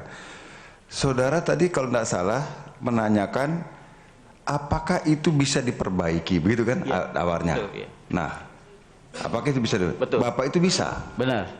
Tetapi untuk memperbaiki itu dia tidak bisa mempunyai kewenangan untuk masuk ke situ. Karena itu adalah dipegang oleh orang yang di KPU. Jadi kalau saudara mempresentasikan sekarang tidak mungkin dong. Itu loh. Ya. Itu kan? Oke. Nah, kecuali kalau Bapak ini adalah operator yang bisa masuk ke web itu bisa. Ya. Nah, teknologinya yang diterangkan oleh beliau sekarang ini. Kan begitu? Nah, itu yang kalau pemahaman saya. Benar nggak begitu saudara? Betul, yang mulia. Ya. Jadi sebagai, terima kasih yang mulia. Sebentar Bapak. Terima kasih yang mulia. Kalau begitu izinkan kami untuk memohon kepada, karena Bapak ini memang tidak punya tanggung jawab. Sebentar dulu. Saya juga ingin menyampaikan begini. Bapak ini menerangkan teknologinya, kan begitu. Sementara teknologi yang diterangkan itu harus memenuhi spesifikasi tertentu sesuai dengan arsitektur yang beliau rancang. Persoalan apakah arsitektur yang beliau rancang dan spesifikasinya itu terpenuhi atau tidak, itu KPU yang tahu. Jadi benar saudara ketika mau menanyakan kepada KPU. Jadi jangan ditanggung jawab hukumnya kepada Bapak ini, dan tanggung jawab jaminannya itu bagaimana. Kalau beliau tinggal menjawab formal saja, sepanjang spek yang kami rancang itu dipenuhi, kami jamin aman, begitu ya Pak? Betul yang mulia. Nah, itu yang beliau terangkan. Jadi di luar itu tak mungkin dong beliau menerangkan atau saudara mintai pertanggungjawaban. Demikian saya cuma mengklirkan. Jadi kalau saudara mau tahu itu lebih banyak kepada termohon menanyakannya. Baik. Terima kasih. Dan sekarang ini forumnya ahli. Oke, terima kasih. Untuk catatannya nanti saya akan kami akan minta KPU untuk bisa menjelaskan itu nanti. Baik, saya lanjutkan kepada saudara Ali. Ini Bapak mohon maaf nih Pak ya. Saya harus bertanggung jawab untuk mempertanyakan ini karena kita ingin mencari kebenaran objektifnya. Betul. Pertanyaan saya berikutnya, apakah kalau kalau seseorang mendesain sebuah arsitektur sistem informasi itu ada prosedurnya, misalnya ada jaminan sistem keamanannya, ada auditnya dan sebagainya. Ada semua. Ada semua. Ada semua. Jadi memang dalam mendesain arsitektur itu ada beberapa framework yang bisa kita gunakan. Mungkin kalau saya sebutkan namanya mungkin agak asing. Ada Zachman, ada TOGAF, ada yang lain. Itu semua ada standarnya. Dan pada waktu kami merancang dulu itu semua standar itu dipenuhi, diikuti. Sudah dipenuhi semua, Pak? Sudah dipenuhi. Yang sekarang ini Bapak terakhir sudah melakukan audit terhadap sistem yang ada sekarang bahwa itu masih fit gitu? Pak, maaf Pak ya, saya kan rakyat biasa, saya nggak bisa datang ke KPU ujuk-ujuk audit kan Pak. Kecuali kalau majelis hakim memerintahkan saya audit ya, saya datang lah. Saya kan jadi Bapak punya kewenangan di situ Pak. Jadi mau dipahami Bapak kalau bertanya juga. Pak Irwan ya, saya kira ahli sudah mencoba menjelaskan, tapi ada juga batas-batasnya. Ya, saya paham Pak. Jadi saya cuma mengkonfirmasi bahwa Bapak ternyata berarti Bapak ingin mengatakan bahwa dulu saya mendesain, membuat, habis itu ya saya serahkan ke KPU, saya nggak tahu lagi. Begitu ya? Benar Pak ya? Ya sepanjang KPU tidak mengundang saya ya saya tidak bisa ikut campur Pak. Ini kan proses pemerintah Pak. Betul. Saya nggak bisa ujuk-ujuk datang ke sana ngoprek-ngoprek servernya beliau, ditangkap polisi saya Pak. Iya. Ya berarti Bapak sekarang tidak bertanggung jawab terhadap apa yang terjadi dengan sistem informasinya KPU, begitu kan? Kembali lagi pertanyaannya kan bertanggung jawab. Arsitekturnya itu beliau bertanggung jawab, tapi terpenuhi atau tidaknya itu KPU yang yang mengisinya. Itu yang tadi sudah saya sampaikan. Pak Iwan, saya kira mahkamah sudah anggap cukup dari Bapak. Terima kasih. Silakan ke yang lainnya. Ya, terima kasih Yang Mulia. Bismillahirrahmanirrahim. Terima kasih majelis yang kami hormati. Langsung saja, saudara saksi, agak pertanyaan kami umum. Mulai dulu dengan yang agak lebih umum dulu. Ahli bukan saksi. Saudara ahli, tadi disampaikan ada perbedaan antara situng dengan web. Pertanyaan sederhana dulu, yang diumumkan di layar KPU setiap hari itu, apakah situng atau web? Itu adalah website yang merupakan virtualisasi dari situng yang sesungguhnya. Baik. Tadi saudara ahli mengatakan bahwa tingkat keahlian, boleh kami verifikasi tingkat keahlian dari ahli itu sendiri. Dari data kami menemukan dugaan pemilih di bawah umur yang bernama Obianus Lokobal, nomor induk kependudukan 910 20 50 61004 bintang-bintang. Bisa nggak ahli membuat validasi tentang kebenaran ini? Apakah yang bersangkutan mencoblos atau tidak? Jadi dengan segala hormat Pak, saya tidak ada kontak atau urusan dengan para pemilih. Yang saya lihat adalah situng dengan angka-angkanya Pak. Jadi basisnya mulainya dari C1. Di C1 itu tidak ada nama-nama siapa nyoblos apa, jadi saya tidak bisa jawab. Berarti keahlian dari ahli tidak sampai mendeteksi sampai bahwa ini pemilih di bawah umur atau adanya pemilih ganda? Kalau saya ditugaskan, bisa Pak, mudah. Bagaimana? Saya sebagai pakar security, saya selalu mengatakan sistem apapun bisa saya jebol. Bahkan tadi saya bercanda, saya nggak perlu tanya passwordnya wifi-nya MK, saya bisa tembus saja. Tapi nanti ditangkap sama para hakim kan. Jadi, tapi kan saya tidak ditugaskan untuk itu Pak. Kalau kami minta di persidangan ini dengan yang komputer depan ahli, bisa nggak saudara ahli menunjukkan keahlian saudara mengenai inventarisir orang ini, mendeteksi orang ini, dia di bawah umur atau tidak? Bisa, tapi mungkin makan waktu sampai 2-3 hari Pak, karena saya harus bikin programnya, connect ke KPU, minta izin sama Pak Ketua KPU. Saudara pemohon, maaf saya luruskan lagi. Aneh. Saudara pemohon, kuasa pemohon, hari ini saksi itu konteks menerangkannya kan bukan untuk menerangkan hal yang demikian, tapi yang diminta oleh tadi mahkamah, tadi di summary-nya disampaikan. Sudah sampai belum, saudara pemohon? Yang di ini? Belum. Kok belum? Tadi udah diserahkan saya dengar dengan amplop itu, atau saudara belum baca? Jangan bilang belum dulu. Oh, mohon maaf, belum sampai. Nah itu sudah disampaikan. Di situ itu hal-hal yang akan diterangkan itu sudah jelas di situ. Jadi kalau di luar konteks itu tidak mungkin dong ahli disuruh menerangkan itu. Baik. Nah, ya itu yang ya, dipahami, jangan saudara maksudnya supaya tidak menyimpulkan apa.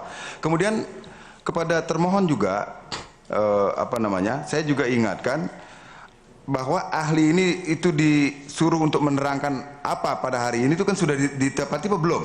Sudah, sebagaimana ada dalam keterangan ahli bahwa dia itu hanya situng saja. Betul. Nah, itulah yang jadi fokusnya itu ke situ. Kalau misalnya nanti ada ahli yang mau diajukan, tapi waktunya sudah tidak ada lagi. Kalau ahli dari termohon nanti diminta untuk menerangkan seperti yang diminta oleh pemohon untuk seperti itu, bisa nggak misalnya untuk mendeteksi benar ini pemilih palsu atau tidak? Ini seperti yang saudara termohon bertanyakan kepada ahli yang diajukan oleh pemohon, itu ada ahlinya yang seperti itu kan? Tapi ini kan menerangkan arsitekturnya itu. Jadi memang hari ini dia ahli tidak ditugaskan untuk menerangkan itu, saudara pemohon. Jadi maaf saya harus meluruskan ini karena sesuai dengan yang diterangkan dan sudah dibagikan kepada pemohon, termohon dan pihak terkait, ahli ini diundang untuk menerangkan apa, itulah yang harusnya menjadi fokus pertanyaan pada hari ini. Baik, terima kasih majelis. Izin majelis, termohon. Nanti saya kira waktunya ya ke pemohon dulu ya. Baik, terima kasih majelis. Kami lanjutkan. Berdasarkan yang disampaikan oleh ahli tadi, bahwa ada setiap hari data yang diamati oleh ahli. Terakhir tadi dengan data di Aceh tadi. Benar demikian? Yang disampaikan tadi di awal, kami catat, ada yang data 02 bertambah, 01 bertambah,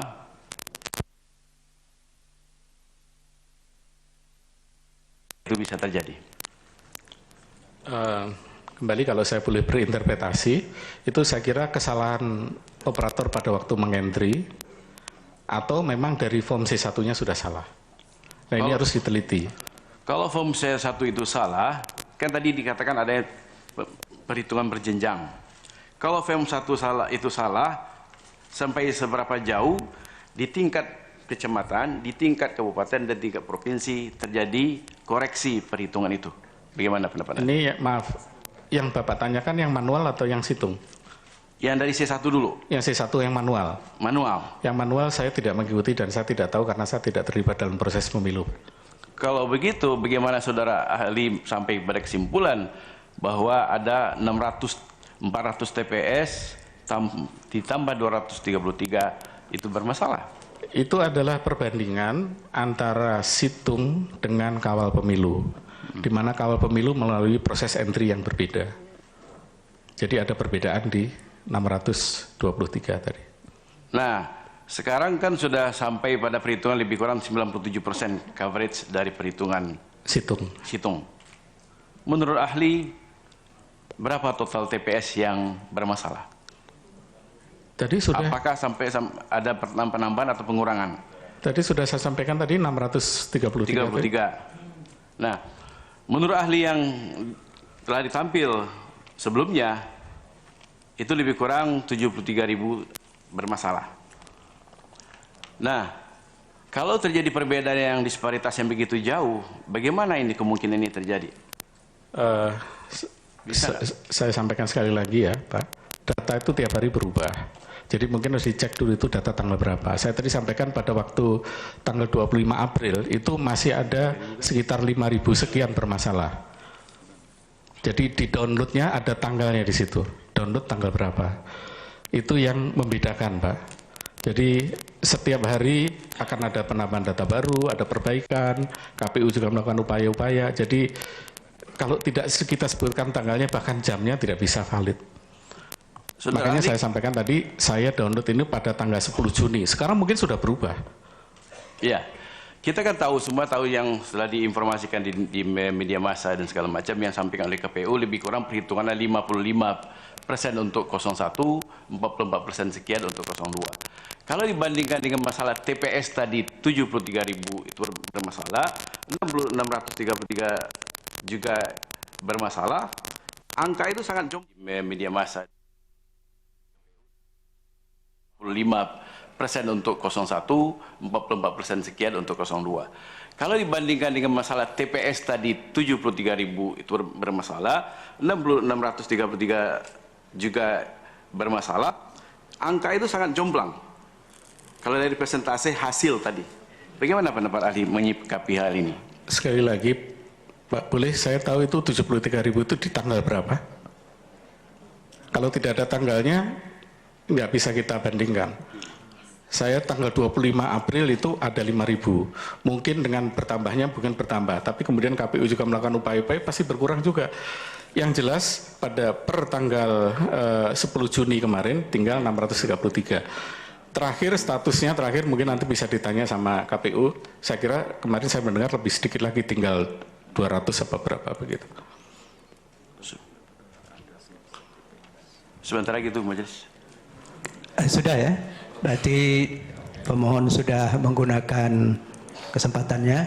Sekarang mohon izin dulu Pak. Ya, silakan. Saudara ahli, saya di depan. Ya. Saudara ahli, tadi yang konteks saudara terangkan itu adalah perbandingan antara situng dengan kawal pemilu ya? Yang terakhir, tapi ya, yang dengan pertama, kawal pemilu ya? Iya, bukan dengan real count yang dihitung secara manual tadi. Bukan. Itu mesti clear. Bukan. Nah itu yang nanti diingat. Jadi itu dengan kawal pemilu yang based on civil society tadi kan, itu aktivitas masyarakat, itu yang saudara ahli terangkan makin mendekat tadi. Iya. Ya, bukan dengan real count. Bukan. Nah itu pertanyaan supaya clear. Iya. Supaya nanti publik tidak bingung karena memang tadi ahli memang sudah menampilkan di gambar, tapi kan udah sekian menit yang lalu. Nanti ingatan kita sudah lupa bahwa yang dimaksud perbandingan makin mendekat itu adalah antara situng dengan kawal pemilu, itu perbandingannya. Ya, begitu ya. Ya, mohon izin yang mulia. Jadi kalau yang tanggal 25 April itu saya bandingkan secara manual. Jadi saya membandingkan antara data situng karena datanya nggak banyak. Itu dengan C1-nya. Itu yang tampil akhirnya grafik seperti ini. Ini tanggal 25 April ini manual. Tapi setelah datanya menjadi jutaan kan nggak mungkin saya lakukan manual. Ya saya ambil kawal pemilu sebagai pembanding saja. Tapi kalau perhitungan berjenjangnya saya tidak punya akses. Pihak terkait untuk 3 jubirnya. Silakan Pak Luhut. Izin majelis, pertanyaan kami tidak banyak karena sudah cukup banyak tadi yang diterangkan. Saya mulai dulu dengan ada pertanyaan yang berkaitan dengan CV.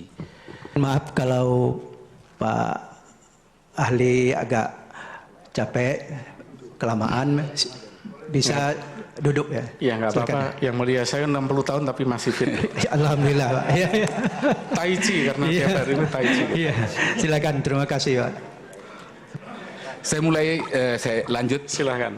Majelis, berkaitan dengan CV-nya tadi, yang diterangkan tadi selain akademisi juga praktisi pada saat yang sama. Nah, sebagai akademisi S1, S2, S3 linear ya, jadi yang berkaitan dengan IT, betul ya? Betul. Dan terakhir sebagai guru besar. Ya, jadi saya pernah menjabat rektor di Paramadina sampai tahun 2005, kemudian menjadi rektor di Swiss German University sampai 2010 sampai 2018 kemarin, akhir tahun kemarin saya menjadi rektor di Perbanas, tapi sekarang menjadi guru besar di Prasetya Mulia dan Bina Dharma. Jadi artinya selain akademisi sampai yang paling tinggi itu sebagai guru besar di bidang persisnya apa? Ilmu komputer. Ilmu komputer. Saya pernah dengar namanya Dr. Ono Purbo, itu sama ya? Iya, adik kelas saya. Oh, adik kelasnya ya. Adik kelas saya. Tapi pinter dia. Pinter. Oh, adik kelas tapi pintar. Pintar. Dan dia juga sangat terkenal, apalagi Bapak barangkali ya. Apalagi sudah tampil di sini makin terkenal saya rasanya nih. Jadi dari segi keilmuan memang serius-serius yang beli. Dari segi keilmuan linear kan ilmunya ya, jadi konsisten pada bidang yang sama ya. Dan kemudian juga menjadi struktural rektor tadi yang disebutkan itu tadi. Karena ada hubungannya dengan apakah meyakinkan atau tidak kan dilihat dari background keilmuannya.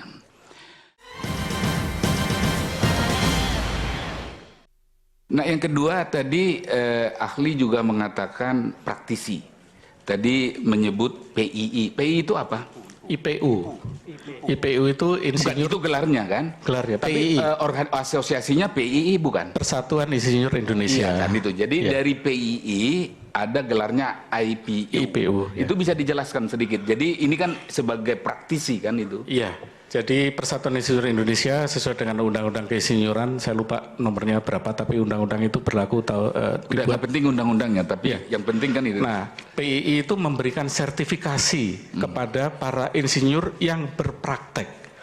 Jadi bukan hanya insinyur yang ada di kampus yang hanya sastrawan teknik ya, tapi betul-betul mempraktekkan ilmunya.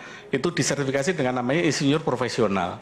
Nah, yang baru biasanya namanya IPP, Institut Insinyur Profesional Pratama.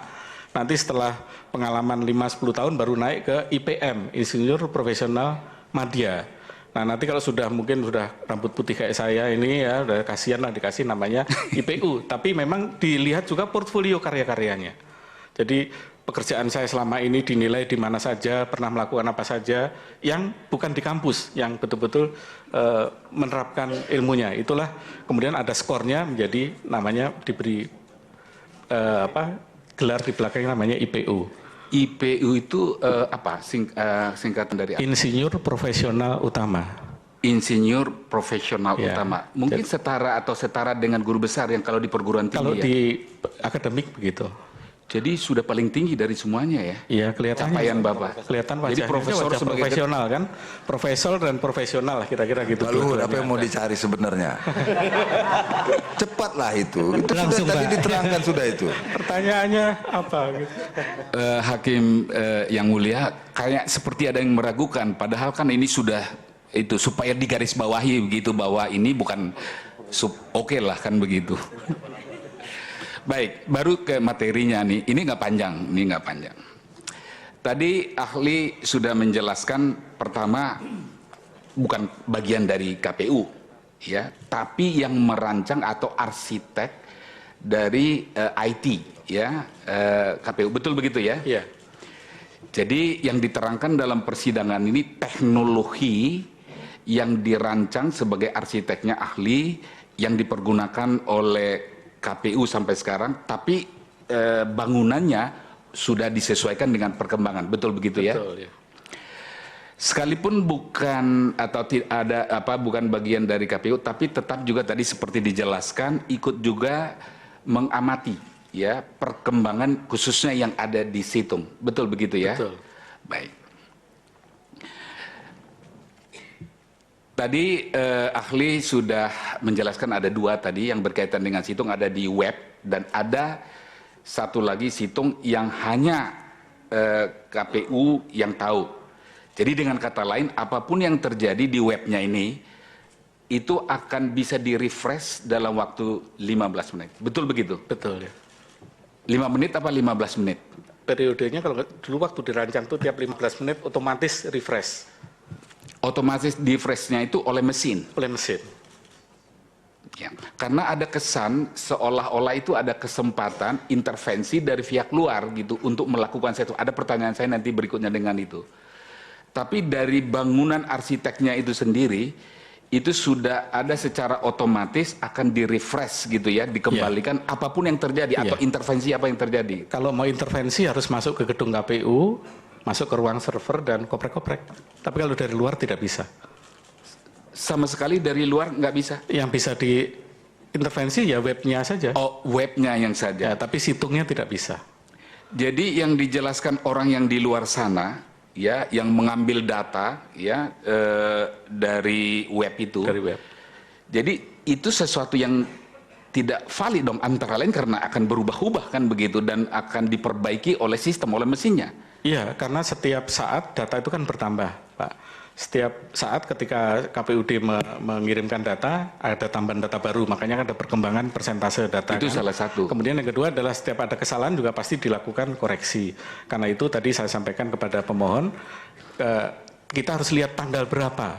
Tanggal itu menentukan sekali berapa persen atau berapa jumlah yang salah. Nah, ada kaitannya dengan pertanyaan yang terakhir ini. Jadi Jadi yang diambil itu yang dari webnya kan gitu, bukan dari yang hanya KPU tadi yang tahu, yang ketika ahli membangun. Dan itu di entry C1 yang berkaitan dengan C1 yang disebut ada yang edited gitu ya, sehingga ini dibawa kemana-mana, seorang menimbulkan itu ada perubahan suara tuh. Jadi C1 yang sudah diedited katanya ya.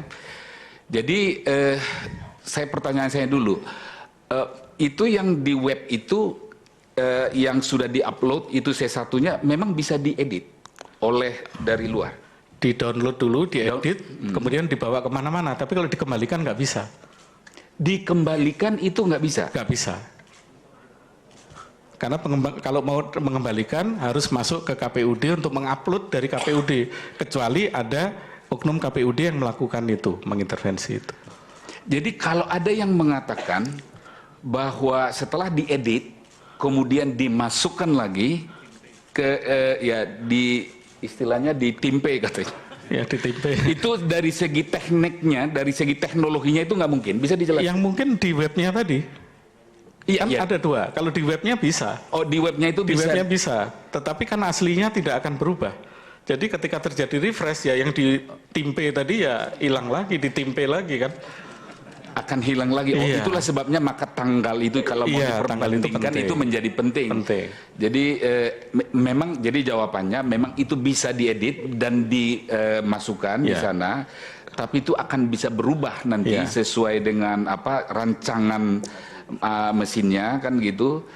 Dan yang lebih kalau validitasnya itu dengan yang ada di KPU, yang satu lagi hanya orang KPU yang bisa masuk ke situ, kecuali ada oknum di sana. Ada oknum, ya. Jadi oknum itu harus dibuktikan bahwa dia bisa masuk ke sana kan itu. Kalau oknum itu belum ada di dalam persidangan ini. Tapi ingin sekali lagi saya garis bawahi Pak ya, bahwa yang bisa diedit itu yang di web. Ya, biar clear nih, bukan data situng sesungguhnya. Yang di web itu siapa saja bisa. Artinya ya harus punya keahlian lah ya. Itu memang bisa dirubah, tetapi yang data aslinya situng tidak bisa. Ya. Kalau secara hukum buat kami itu sudah jelas. Jadi kalau kesimpulan didasarkan pada data yang tidak valid, ya kesimpulannya tidak valid itu kan, tidak sah gitu kan. Itu ya. Jadi yang webnya itu yang bisa dirubah, sementara yang situngnya yang hanya kuncinya dipegang KPU itu tidak akan bisa dimasuki kecuali ada oknum gitu ya. Baik, dari kami, dari saya cukup ya karena sudah sangat jelas ya. Terima kasih ahli. Selanjutnya, Saudara Andi Saprani. Terima kasih Yang Mulia. Saudara ahli, saya tadi tertarik dengan istilah virtualisasi yang diulang-ulang sama ahli. Nah, kalau dalam konteks situng tadi kan Saudara ahli menyebutkan ini beda antara situng dengan webnya. Pertanyaan saya adalah begini, apakah terhadap upaya apapun untuk mengolah gitu ya, mengidentifikasi dan bahkan kemudian akhirnya menyimpulkan kesimpulan dari hal yang sifatnya virtual, bisa Saudara ahli setuju kita sebut bahwa itu adalah kesimpulan virtual? Saya ini profesornya IT bukan hukum, jadi itu mungkin hukum ya. Tetapi saya ingin pendapat ini aja, pendapat ahli terkait dengan jadi segala upaya olahan segala macam yang ditampilkan terkait dengan situng, ya kita bisa bilang ya itu adalah kesimpulan virtual namanya. Karena apa? Karena situngnya adalah. Saudara kuasa, jangan dipaksa ahli mengambil kesimpulan sesuai dengan apa yang saudara pikirkan. Jadi ahli ini kan sudah ahli betul nih. Ahli betul ini. Ya, tapi jangan dipaksa untuk berpendapat sesuai dengan keinginan saudara ya. Terima kasih Yang Mulia. Oke, nah yang kedua terkait dengan pola acak, karena saya kira ini kata kunci yang penting gitu ya, hasil dari temuan yang disampaikan oleh ahli tadi. Dari analisa ahli bahwa ternyata ditemukan polanya adalah acak, bukan fixed pattern, gitu ya. Bukan tersistem. Bukan ini sesuatu yang tetap dan mengarah kepada menguntungkan hanya salah satu pihak gitu kan. Itu kira-kira yang penting menurut kita eksplorasi. Nah, dasar variabel apa yang meyakinkan ahli bahwa kesimpulannya adalah kesalahan ini sifatnya teracak? Pertama, secara visual kita bisa lihat dari grafik tadi ya. Dari chart ini kita bisa lihat ini pada level kabupaten kota, ini tidak menunjukkan adanya sebuah pola tertentu. Yang kedua, kalau angka itu kita uji dengan tes statistik, maka menunjukkan bahwa deretan itu deretan angka acak. Jadi uji statistik. Uji statistik ya. Oke. Nah itu penting, saya dasarnya adalah dari pengujian statistik. Kemudian ini terkait dengan ahli sebagai akademisi peneliti tadi yang disampaikan gitu ya. Kalau kita bikin penelitian kan biasanya ada variabel yang jelas gitu kan, ukuran yang jelas gitu. Nah, apakah misalnya secara keilmuan itu dapat dibenarkan kita membandingkan dua hal yang sangat berbeda antara barang yang hidup dengan barang yang mati gitu ya. Ini secara keilmuan. Ini ada DPT yang sifatnya potensial, kemudian data ini tiba-tiba dijadikan dasar untuk mengambil kesimpulan sesuatu yang sifatnya aktual. Karena ada DPT siluman, kemudian kesimpulannya adalah gara-gara DPT siluman, kemudian perolehan suara itu langsung dikurangi dengan mengacu kepada DPT siluman. Nah, secara akademik, secara ilmiah, apakah cara pikir seperti ini itu bisa dibenarkan? Ya, yang pertama saya ingin sampaikan dulu bahwa saya tidak sama sekali tidak akses kepada data DPT. Ya, jadi saya tidak tahu. Tapi kalau menjawab secara akademik mengenai kasus tadi, jadi penelitian itu harus ada sebuah proses yang mengikuti metode ilmiah. Ya, di mana metode ilmiah itu ada misalnya variabel ini harus terkait dengan apa, harus ada dulu, dibuktikan dulu, baru kemudian bisa dilakukan uji dan kemudian ditarik kesimpulan. Nah, selama tidak ada itu, tidak ada bukti adanya korelasi, tidak bisa dilakukan penelitian. Nanti kan seperti begini, misalnya gara-gara saya bersaksi di sini hujan turun, oh itu karena saya bersaksi hujan turun, padahal nggak ada hubungannya itu, tapi memang hujan sedang turun misalnya. Ini contoh yang kadang-kadang dipakai oleh para, kalau ngajar murid saya kadang-kadang yang pakai simpel-simpel begitu.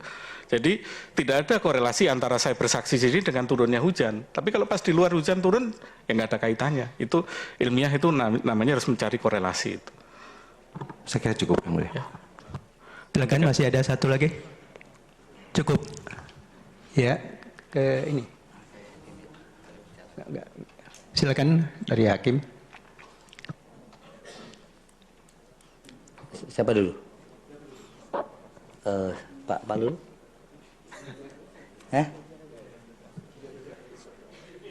Silakan.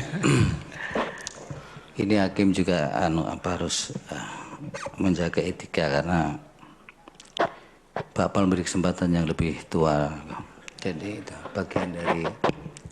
Baik ya, saya begini. Saya tadi pagi, kalau tidak boleh mengatakan tadi malam, sambil terkantuk-kantuk saya tertarik dengan apa yang disampaikan kuasa hukum pihak terkait, Pak Yusril itu, yang berkaitan dengan digital forensik.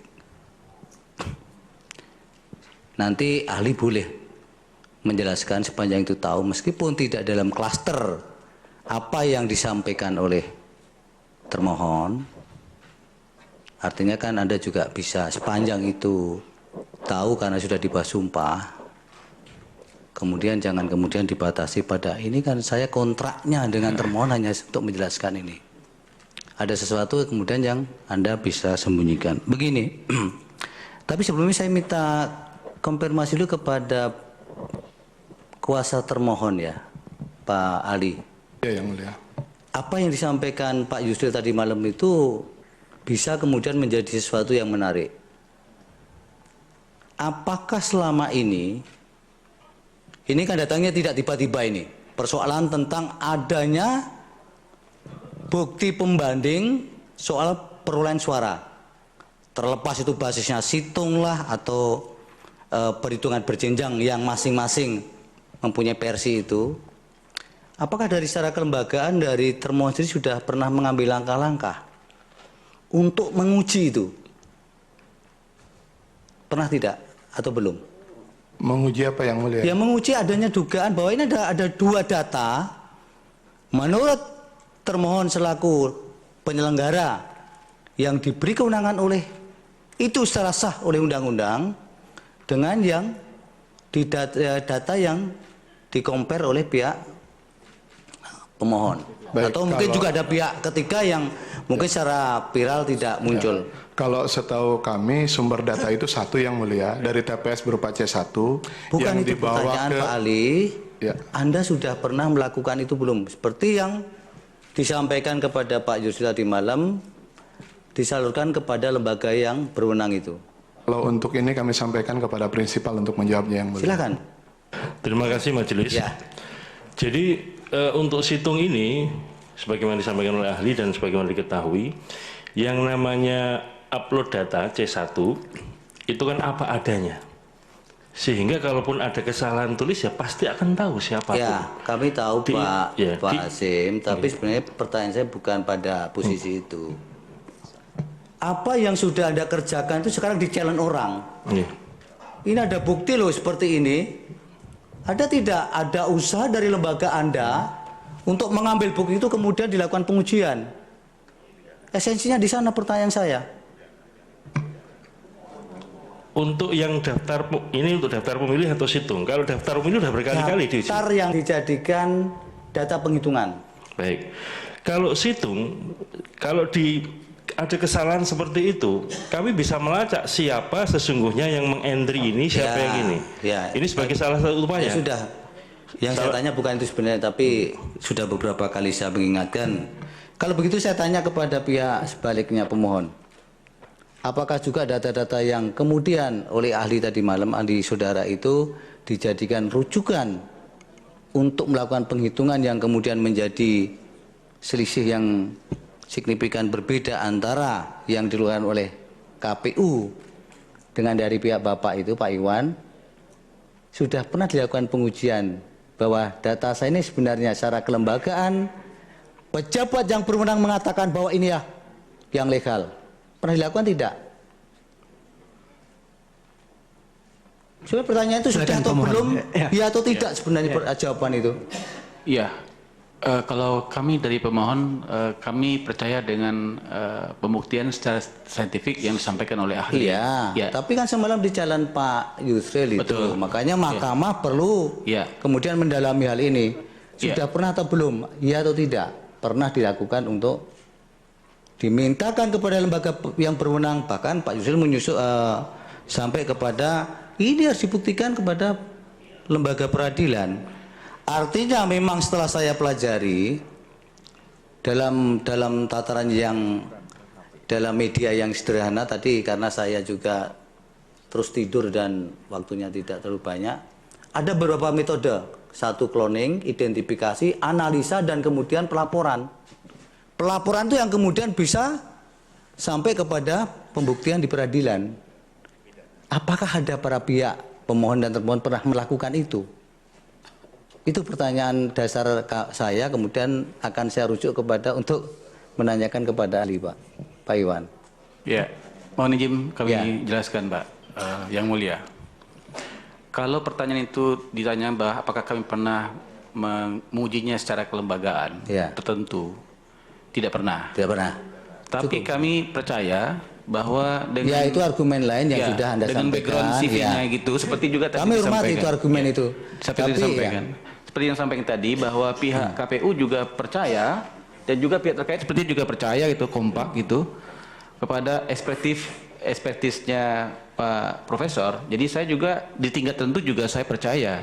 Cuma tadi ada pertanyaan saya yang mungkin tidak bisa dijawab oleh Profesor karena itu bukan bidangnya beliau.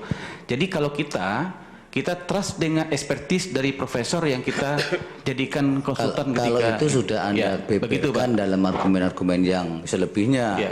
Tapi untuk konteks yang saya tanyakan kan tidak, KPU tidak secara tegas mengatakan seperti itu, selalu ngeles-ngeles. Tidak apa-apa. Ya, terima kasih. Begini saudara ahli, apakah kemudian kalau muncul secara faktual ada data situng yang memang berbeda, kalau Bapak tahu ini, Pak ahli ini, sebenarnya apakah sesungguhnya data situng itu bisa kemudian baik itu diambil oleh secara internal karena itu yang bisa mengakseskan hanya KPU, tapi juga tidak tertutup kemungkinan melalui web yang di luar itu. Hanya harus memang mempunyai keahlian khusus. Dimungkinkan tidak itu Pak, kemudian memang muncul situng yang sebenarnya itu merupakan bagian yang dikeluarkan oleh KPU secara resmi, tapi karena bisa diakses melalui web, kemudian dilakukan rekayasa-rekayasa yang kemudian, tapi saya tidak mengatakan bahwa ada yang merekayasa, tapi secara faktual ada data yang berbeda di dalam situng itu.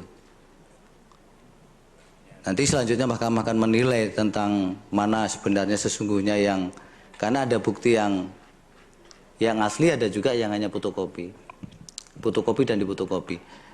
Sebenarnya bisa tidak Pak kemudian direkayasa demikian rupa sehingga itu kemudian seolah-olah menjadi hasil uploadan dari situng yang kemudian seolah-olah menjadi asli secara keilmuan maupun secara teknis Pak. Baik, Yang Mulia, pertama saya mulai dulu dari digital forensik yang Mulia sebutkan. Ya. Digital forensik itu pada dasarnya adalah mengaudit sebuah sistem untuk menemukan apakah di sana ada jejak-jejak fraud di sana. Ya, kecurangan, palsu atau tidak palsu kan? Dan sebagainya. Ya. Itu namanya dilakukan oleh namanya information system auditor. Ada profesi khusus untuk itu. Ya. Itu yang melakukan audit terhadap proses itu. Nah, tetapi yang dikaitkan dengan apa yang Mulia sampaikan, kalau ada lebih dari satu data yang berbeda, berarti salah satunya pasti salah, ya kan? Karena berbeda, berarti salah satunya salah. Nah, untuk membuktikan mana yang salah, yang benar ini kan kita harus punya norma, punya standar. Nah, di dalam kasus yang pertama, menurut pendapat saya misalnya, karena kita tidak tahu yang di situng itu benar apa salah, yang dikawal pemilu itu salah atau benar, kita matchkan saja. Kalau dua-duanya cocok, ya kira-kira kemungkinan besar benar. Tetapi yang paling valid lagi adalah sebetulnya... Kalau cocok Pak Ahli tidak ada persoalan. Iya, kan sekarang antara situng dengan kawal pemilu hampir 99,9% cocok gitu. Tapi mungkin dengan data yang lain yang beredar di media sosial berbeda. Ya. Nah, jadi kita bandingkan seperti yang saya lakukan tadi, saya bandingkan aja dengan kawal pemilu gitu. Lihat bedanya jauh atau tidak. Kalau bedanya sangat jauh berarti mungkin ya dua-duanya salah. Tapi kalau bedanya hanya 0,05, saya kira dalam statistik itu range yang bisa diterima. Apa Anda bisa memastikan kalau berbeda jauh itu pasti kemudian itu dua-duanya bisa ada persoalan? Ada kemungkinan di salah satunya pasti salah. Anda sekarang mengatakan kemungkinan. Iya. Kalau tadi kan tidak menggunakan kemungkinan, berarti dua-duanya salah. Kalau bedanya tegas, besar. Pak. Ya, kalau bedanya besar, ya, maka kemungkinan salahnya antar kedua-dua itu probabilitasnya juga makin besar. Makin besar. Jadi kita bicara probabilitas Yang Mulia ya. Jadi kalau dua data bedanya sedikit, maka probabilitas dua-duanya salah itu kecil. Kalau begitu apakah kemudian kalau ada perbedaan secara disparitas itu jauh, antara yang satu dengan yang satunya jauh, dan antara satu dengan yang satunya dekat, apa kemudian itu tidak bisa serta-merta dikatakan bahwa itu ada salah satu yang kemudian Anda katakan tidak benar? Kalau boleh kita menghindari kata palsu. Ya, di dalam ilmu data itu ada namanya voting. Jadi kalau seperti demokrasi saja, kalau tiga tadi yang dua mirip-mirip, yang satu beda, berarti kemungkinan besar probabilitasnya adalah yang berbeda ini yang mempunyai kemungkinan besar salah. Nah, tapi saya ingin sebetulnya menyampaikan yang solusi yang kedua. Kalau kita mau cek data situng benar atau salah, kita bandingkan saja dengan perhitungan data manual. Berbeda atau tidak? Kalau tidak banyak berbeda, ya mungkin berbeda hanya 0,0 tergantung probabilitasnya, maka kita bisa katakan bahwa data yang ada di situng itu adalah data benar karena dibandingkan karena secara legal yang kita akui kan yang data manual ini yang kita akui secara legal sehingga kita jadikan dia menjadi normal. Saya tidak menggiring Bapak untuk menilai salah satu. Kalau kemudian kan itu sudah ada tendensiusnya kalau kemudian karena ini KPU sudah legal kemudian benar. Tidak itu yang ingin saya dapatkan, bahwa ketika ada dua bukti yang bisa menjadi diperbandingkan baik secara range itu berbedanya jauh maupun dekat, apakah itu serta-merta bisa dikatakan kemudian dua-duanya kemudian tidak benar ataukah salah satu yang tidak benar, cukup salah satu yang tidak benar? Ya, saya ingin menjawab yang pertama dulu tadi Pak Yang Mulia ya, bahwa saya menyampaikan bahwa yang KPU benar itu kan secara hukum, secara undang-undang ya, yang diakui yang manual karena itu. Ini... Ya, jadi secara undang-undang saja. Karena kalau secara benar apa salah secara faktual kan kita tidak tahu. Ya. Tetapi secara hukum itulah yang dianggap benar secara hukum. Nah, pertanyaan selanjutnya Bapak, bagaimana kemudian untuk menyikapi ketika ada dua data yang berbeda itu, kalau tanpa kemudian harus selalu melekat karena KPU adalah pejabat yang berwenang atau lembaga yang berwenang, kemudian selalu ada tendensi bahwa itu yang benar. Coba kita lepaskan baju itu dulu.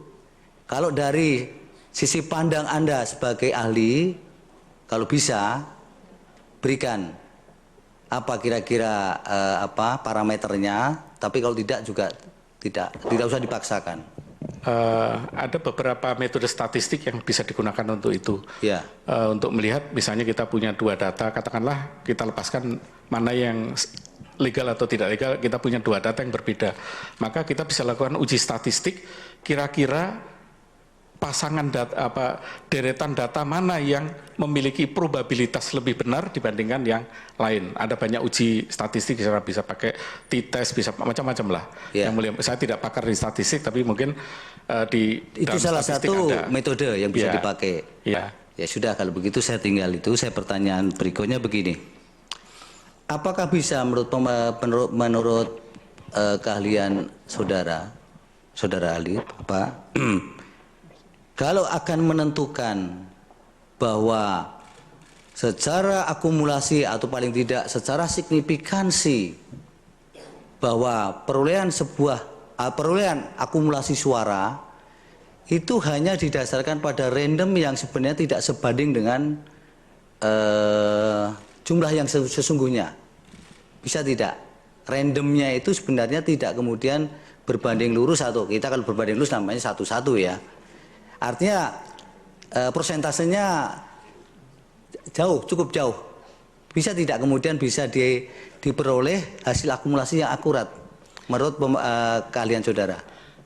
Kembali Yang Mulia, akurasi itu kan punya nilai, punya angka, probabilitas akurasi berapa persen. Ya. Jadi kalau kita buat akurasinya 0,05 misalnya, maka kalau di luar range itu menjadi dianggap tidak signifikan. Tapi kalau akurasinya kita buat, misalnya toleransi kita buat 15%, maka beda suara 15% ya dianggap bisa sama. Makanya tergantung derajat akurasi yang mau kita tetapkan berapa. Memang kewajaran yang kemudian bisa ditolerir sampai berapa persen sih Pak? Margin error itu? 0,05 atau 5%. Margin error itu? Margin of error. Yang rata-rata ya. Oke. Kemudian begini,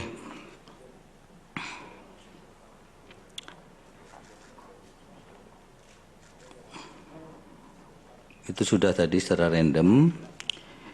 Kemudian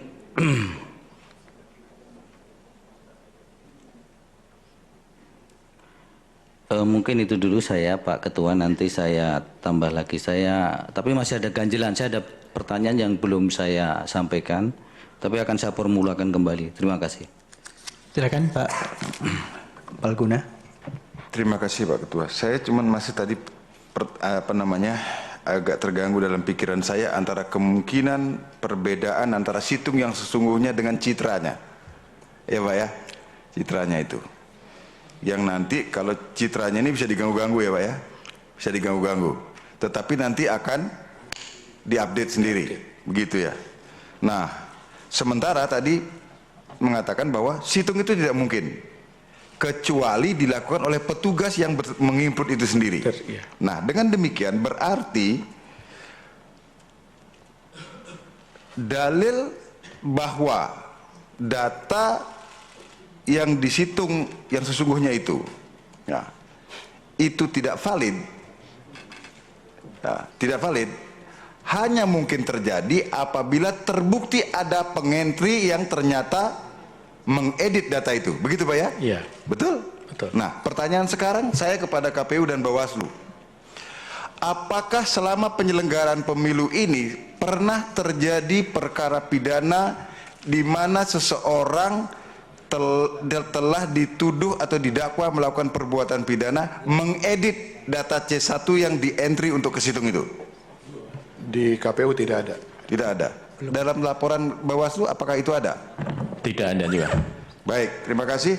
Kemudian berikutnya yang mau saya tanyakan begini. Pak, hanya 2 pertanyaan sebenarnya. Pak Saudara ahli,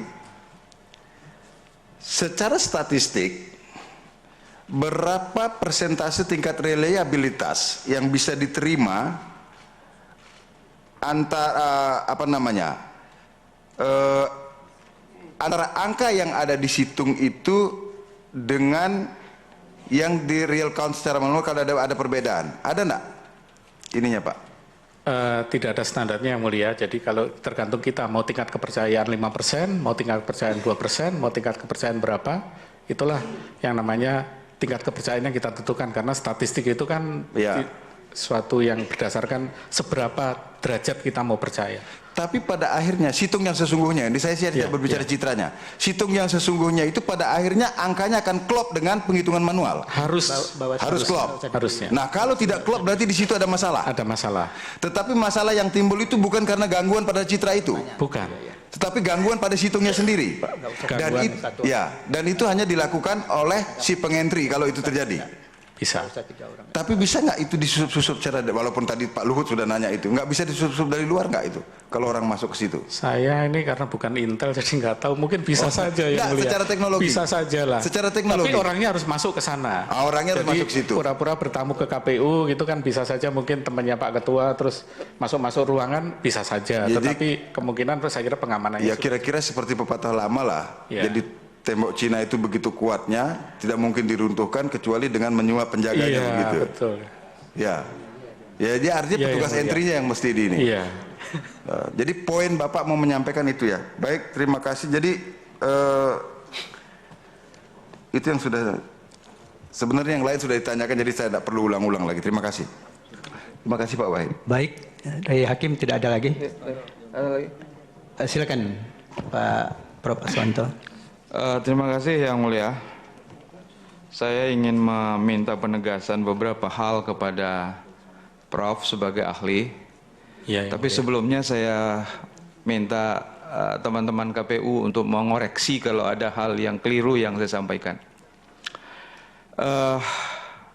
Mekanisme perhitungan suara dan rekap suara itu kan kalau kita lihat norma di dalam Undang-Undang Pemilu, itu dimulai dari kertas suara yang dicoblos, lalu kemudian kertas suara yang dicoblos itu, yang mulia istilahnya surat suara. Ya, surat suara yang dicoblos itu kemudian untuk menghitung dan mengetahui berapa dan siapa yang memperoleh suara, itu dituangkan ke dalam C1 plano.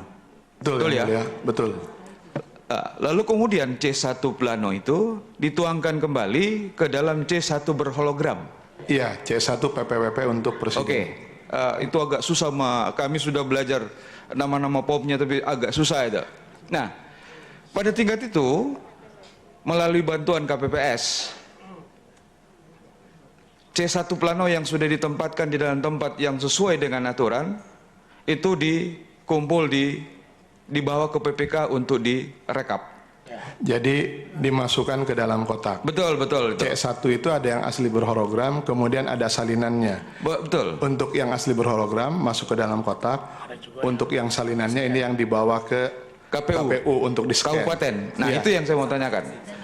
Jadi yang kopian dari C1 berhologram tadi, kalau yang asli itu dibawa ke PPK untuk kemudian direkap di sana kembali. Betul. Dan yang kopiannya itu salinannya, ya ini istilahnya yang beda ya. Yang salinannya itu dikirim ke KPU Kabupaten. Betul Yang Mulia. Ini KPU Kabupaten lah yang langsung melakukan entry data itu ke situng. Betul, ada operator, ada verifikatornya di tingkat kabupaten. Jadi yang punya tanggung jawab untuk melakukan entry itu adalah KPU tingkat kabupaten. Betul. Atau kota. Baik untuk entry maupun untuk koreksi ada pada KPU kabupaten kota. Baik. Nah, dengan demikian sebenarnya